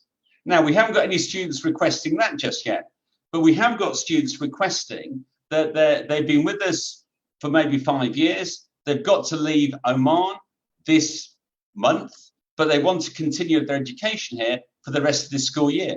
Can we do that, Mr. Vasha? No problem. You can carry on joining the classes online.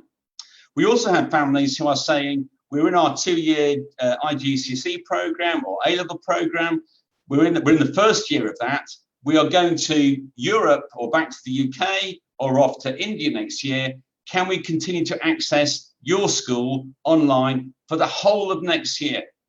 What do we say? Why would we say no? We know we can do it technically.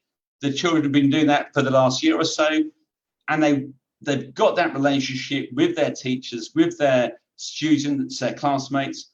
Why can't they carry on that education at our school while they might be in a completely different part of the world? And still, at the moment, we have children now accessing our school, not just in Muscat, in Oman, but all over the globe. So I think that we can support the expatriate community and the mobility of that more than we've ever done before. They can come here if they like the school, and if they want to move on to another, if they need to move on to another location, their children can still attend the school online. And that is a reality. That's not theorizing about the future, that's happening now. Remote communities, we've got a remote school down in Solana, 1,500 kilometers away, and we in the last year have been able to extend the provision of that school, which never had an IGCSE program before because it had too few students. Now with a mixture of online learning and face-to-face, we can support an IGCSE program where there was no program before for that remote community. And I'm hearing, again, across the world, we've got schools and education groups thinking now, because we know online learning can work, we can reach out to those remote communities. And then if you go even further, as we, again, hearing from some of the other speakers, we've got 262 or 263 million children in the world today who have never been to school, who are not at school.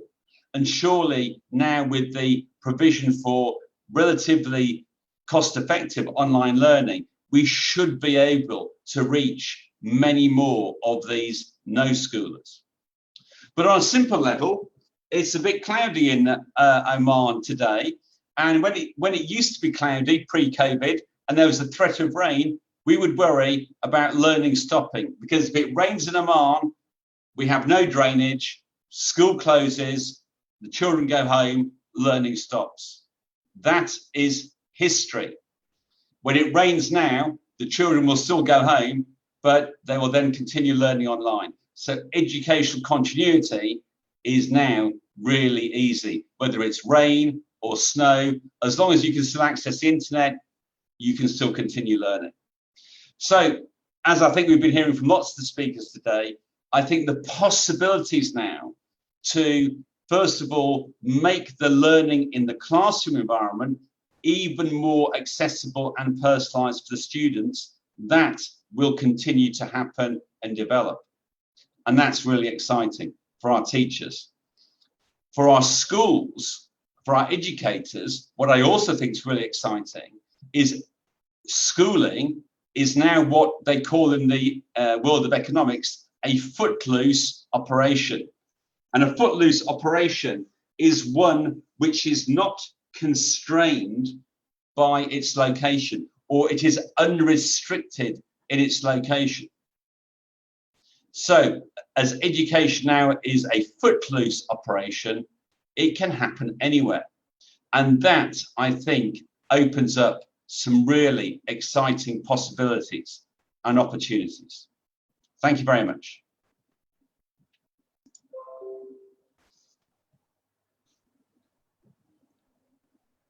If I went back to my college again and get an opportunity to study again, I would definitely work and concentrate on two important areas. Learning to write and speak before an audience. Because after listening you, Kai Watcher, sir, I realize how important it is to speak before an audience effectively. Thank you so much for such outstanding contribution to this beautiful event, sir. Thank you so much. Thank you. Thank you very much. Sir.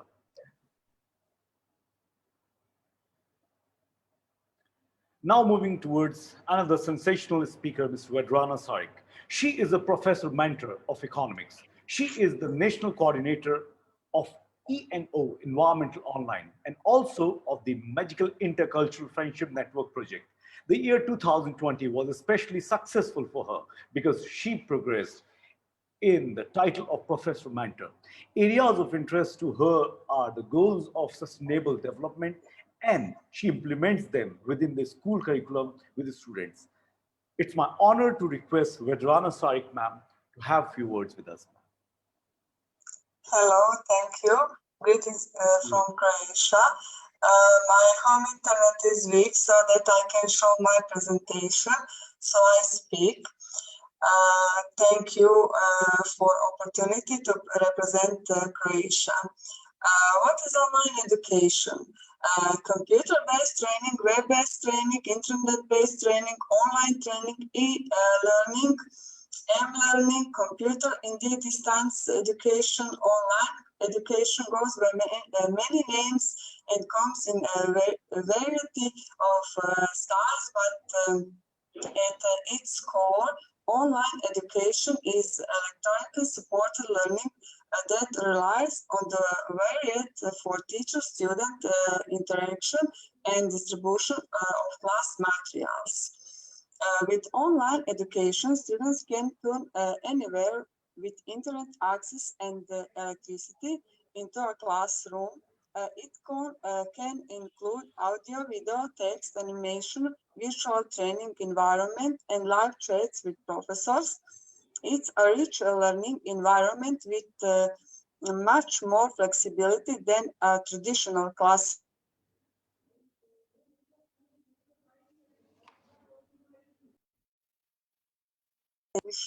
Online education has been shown to be more effective than pure face-to-face instruction. It can be engaging, fun, and tailored to fit almost anyone's schedule. What is online learning? The two most famous web portals for online learning in Croatia are Lumen and the National Distance Learning Portal of Nikola Tesla. The Nikola Tesla National Distance Learning Portal is a system for learning and teaching using digital educational content.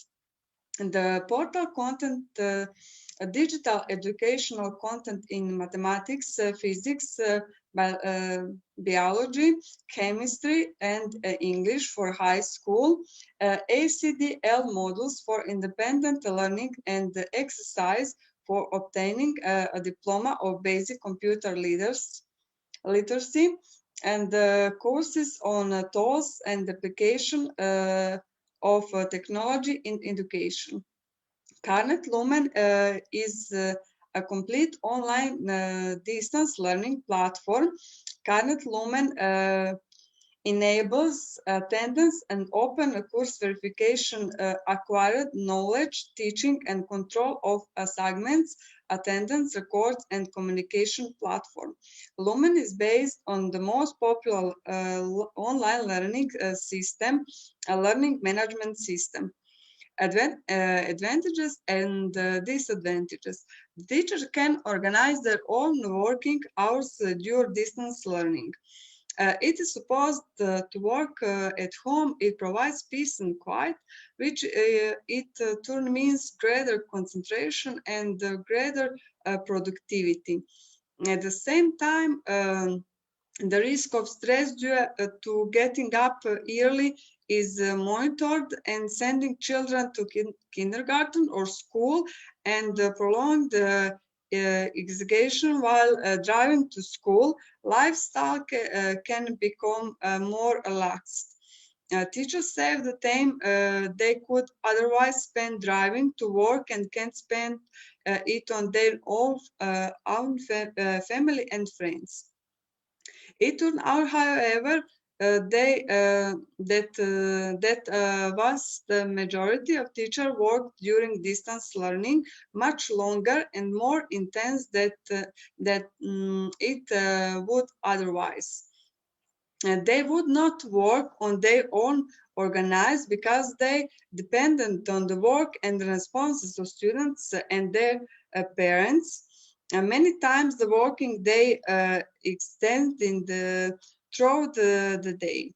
In the morning, they taught the material or via video call, or have spent time preparing material for their subject and have been in contact with students. And in afternoon and evening, they devote themselves to reviewing the submit assignments and reading and responding to emails received from students and parents. In this moment, of course, we must not forget the constant mandatory contact with the school administration and writing preparation of reports on working time reports. Teachers also needed to receive additional education during distance learning because it is a form of work required new knowledge for them. And they participate in various videos workshops where they acquired new knowledge in the field of didactic, pedagogy, psychology, and remote technology. Reducing contacts also leads to social isolation and reduce group solidarity. This is true for both teacher and students. This is especially dangerous for students because they can only lonely, resulting in a drop in productivity and school dissatisfaction work. Lack of contact with the teacher can also affect knowledge sharing, experiences, and information, and negatively affect the sense of belonging to the organization. Problems arise in reconciling business and family life, leading to tense family relationship. As a result, teachers feel pressure, stress, and can suffer from occupational and psychological diseases. This is all from me. Thank you. Thank you for your attention.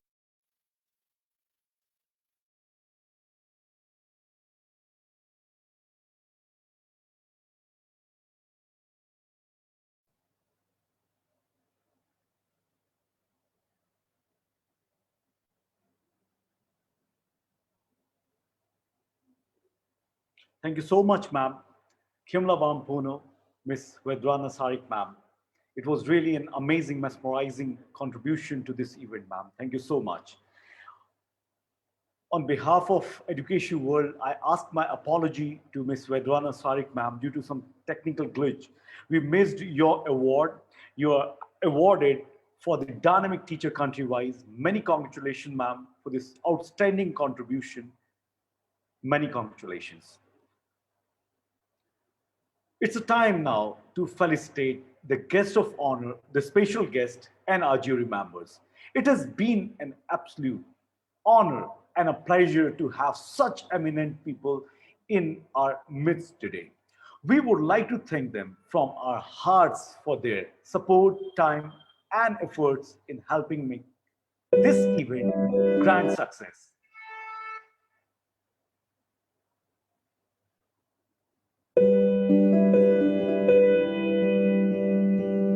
I would like to take the name of Dr. Sandeep Marwa, certificate. Thank you very much. Thanks a lot. This certificate of honor goes to Dr. Sandeep Marwa, founder and president AFT Noida, in appreciation of his service rendered guest of honor during this virtual International Edu Conclave Award 2021. Many congratulations. Thank you so much for being with us. It was an unforgettable moment with you. Thank you so much, sir. Thank you. Thank you so much. All the best and wish you all the success. Stay at home. Stay safe. Thank you, sir. Thank you so much. Thank you. Thank you so Thank you much. for being here. Thank you. Pleasure.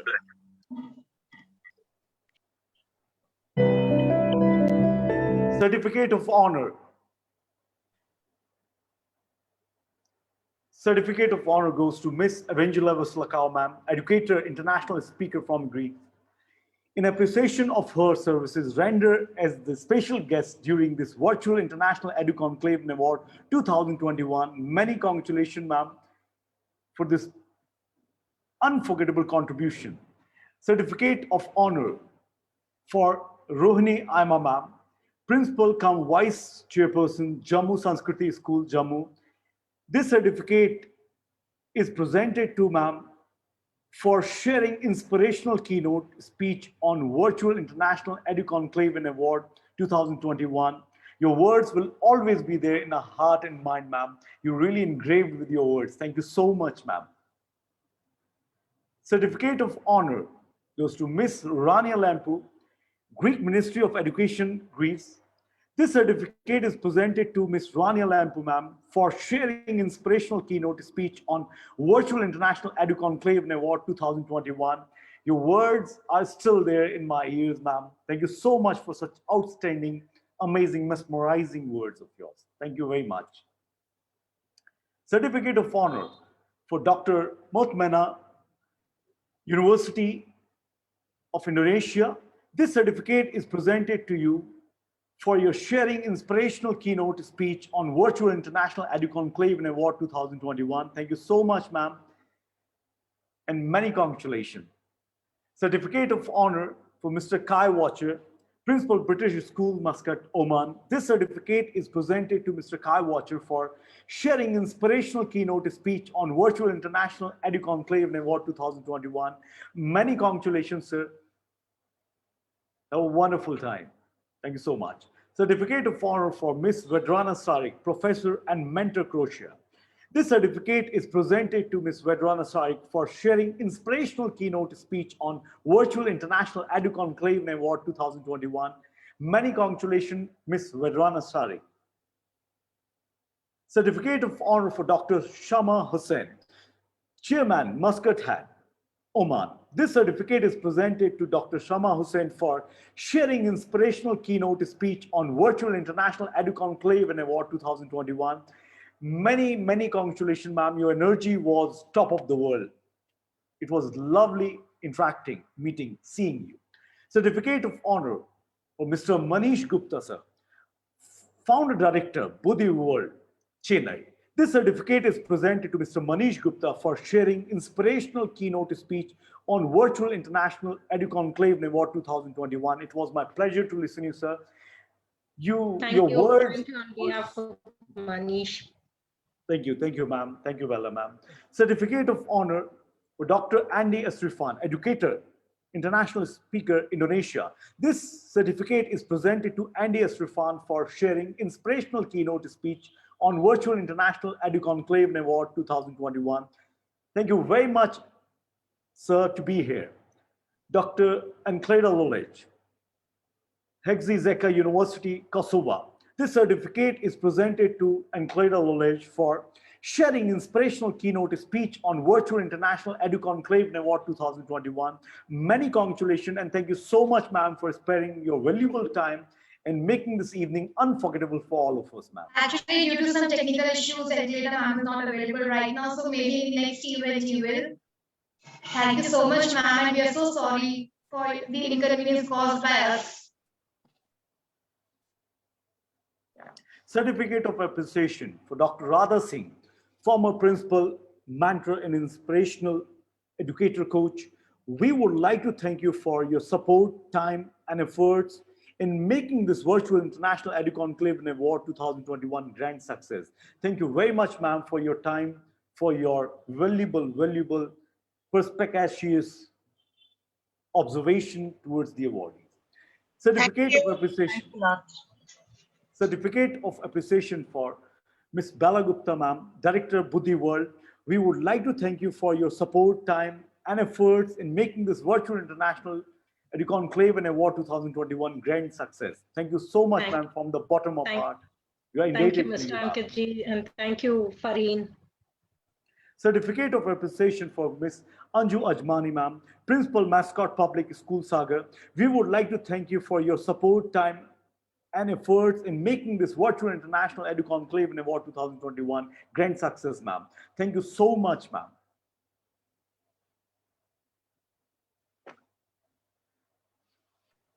I would like to call Bella ma'am for the vote of thanks. Ma'am? Yeah. Thank you, Fareen. Thank you so much. Yeah. We have been fortunate to have had renowned identities from the academic world to make this event successful this evening. On behalf of Educatio World, a heartfelt vote of thanks to Mr. Sandeep Marwaji, our eminent guest of honor, for sharing his valuable insights. Thank you, Mrs. Evangelia Vasiliklo, ma'am, for your inspiring and thoughtful speech today. I would also like to thank all the other renowned speakers for contributing their valuable time to be a part of this event and guiding us through with their knowledge and wisdom on virtual education. Educatio World is also grateful to all participants, principals, professors, dean, directors, administrators, and coordinators, and all the educational institutes for their tireless effort and focus on imparting continuous education to children, even during the testing times. And last of all, such an event cannot happen overnight. We'll start rolling even before probably a month ago. It requires planning and a bird's eye for detail. And we have been fortunate enough to be supported by a team of well-wishers who are motivated and dedicated to make this event a grand success. The efforts were spearheaded by the never-tiring Fareen Khan, and with all the support from Mrs. Radha Singh and Anju Ajmani Madam, Manish Gupta ji, and others. Special thanks to Mr. Ankit Bore for his tremendous effort in guiding us through the entire program in an impactful manner. So I would once again thank all of you on behalf of Educatio World for making this event a grand success. Thank you very much. Thank you, Bella. Thank you so much for being here. Thank you all. Thank you so much. Thank you. Thank you. Thank you, everyone. Thank you. Before I say bye-bye to all of you, I would like to quote the great American leader, Martin Luther King Jr. lines. If you can't fly, run. If you can't run, walk. If you can't walk, crawl. Whatever you do, keep moving forward. Let us all keep moving. It's a privilege to attend. We are thankful for our support. Thank you very much. Buddhi World, Nalanda International Academy, Ixlate, Coding Masters, Velocity the English Factory. And before I say bye-bye to all of you, I would like to quote the line of great American leader Martin Luther King Jr. If you can't fly, run. If you can't run, walk. If you can't walk, crawl. Whatever you do, keep moving forward. Let us all keep moving forward in the best possible way. Thank you so much. Thank you very much. Good night, everyone. Thank you, Thank you so everyone. much, Ankit sir. Thank Thank you you. so much. Thank you so much. Thank you, Thank you all. everyone. And the certificate of participation plus award will send you via Thank mail. you. Thank you. Thank you. Thank you so much. Thank you so much. Thank you so much. God bless you all. Thank you very much.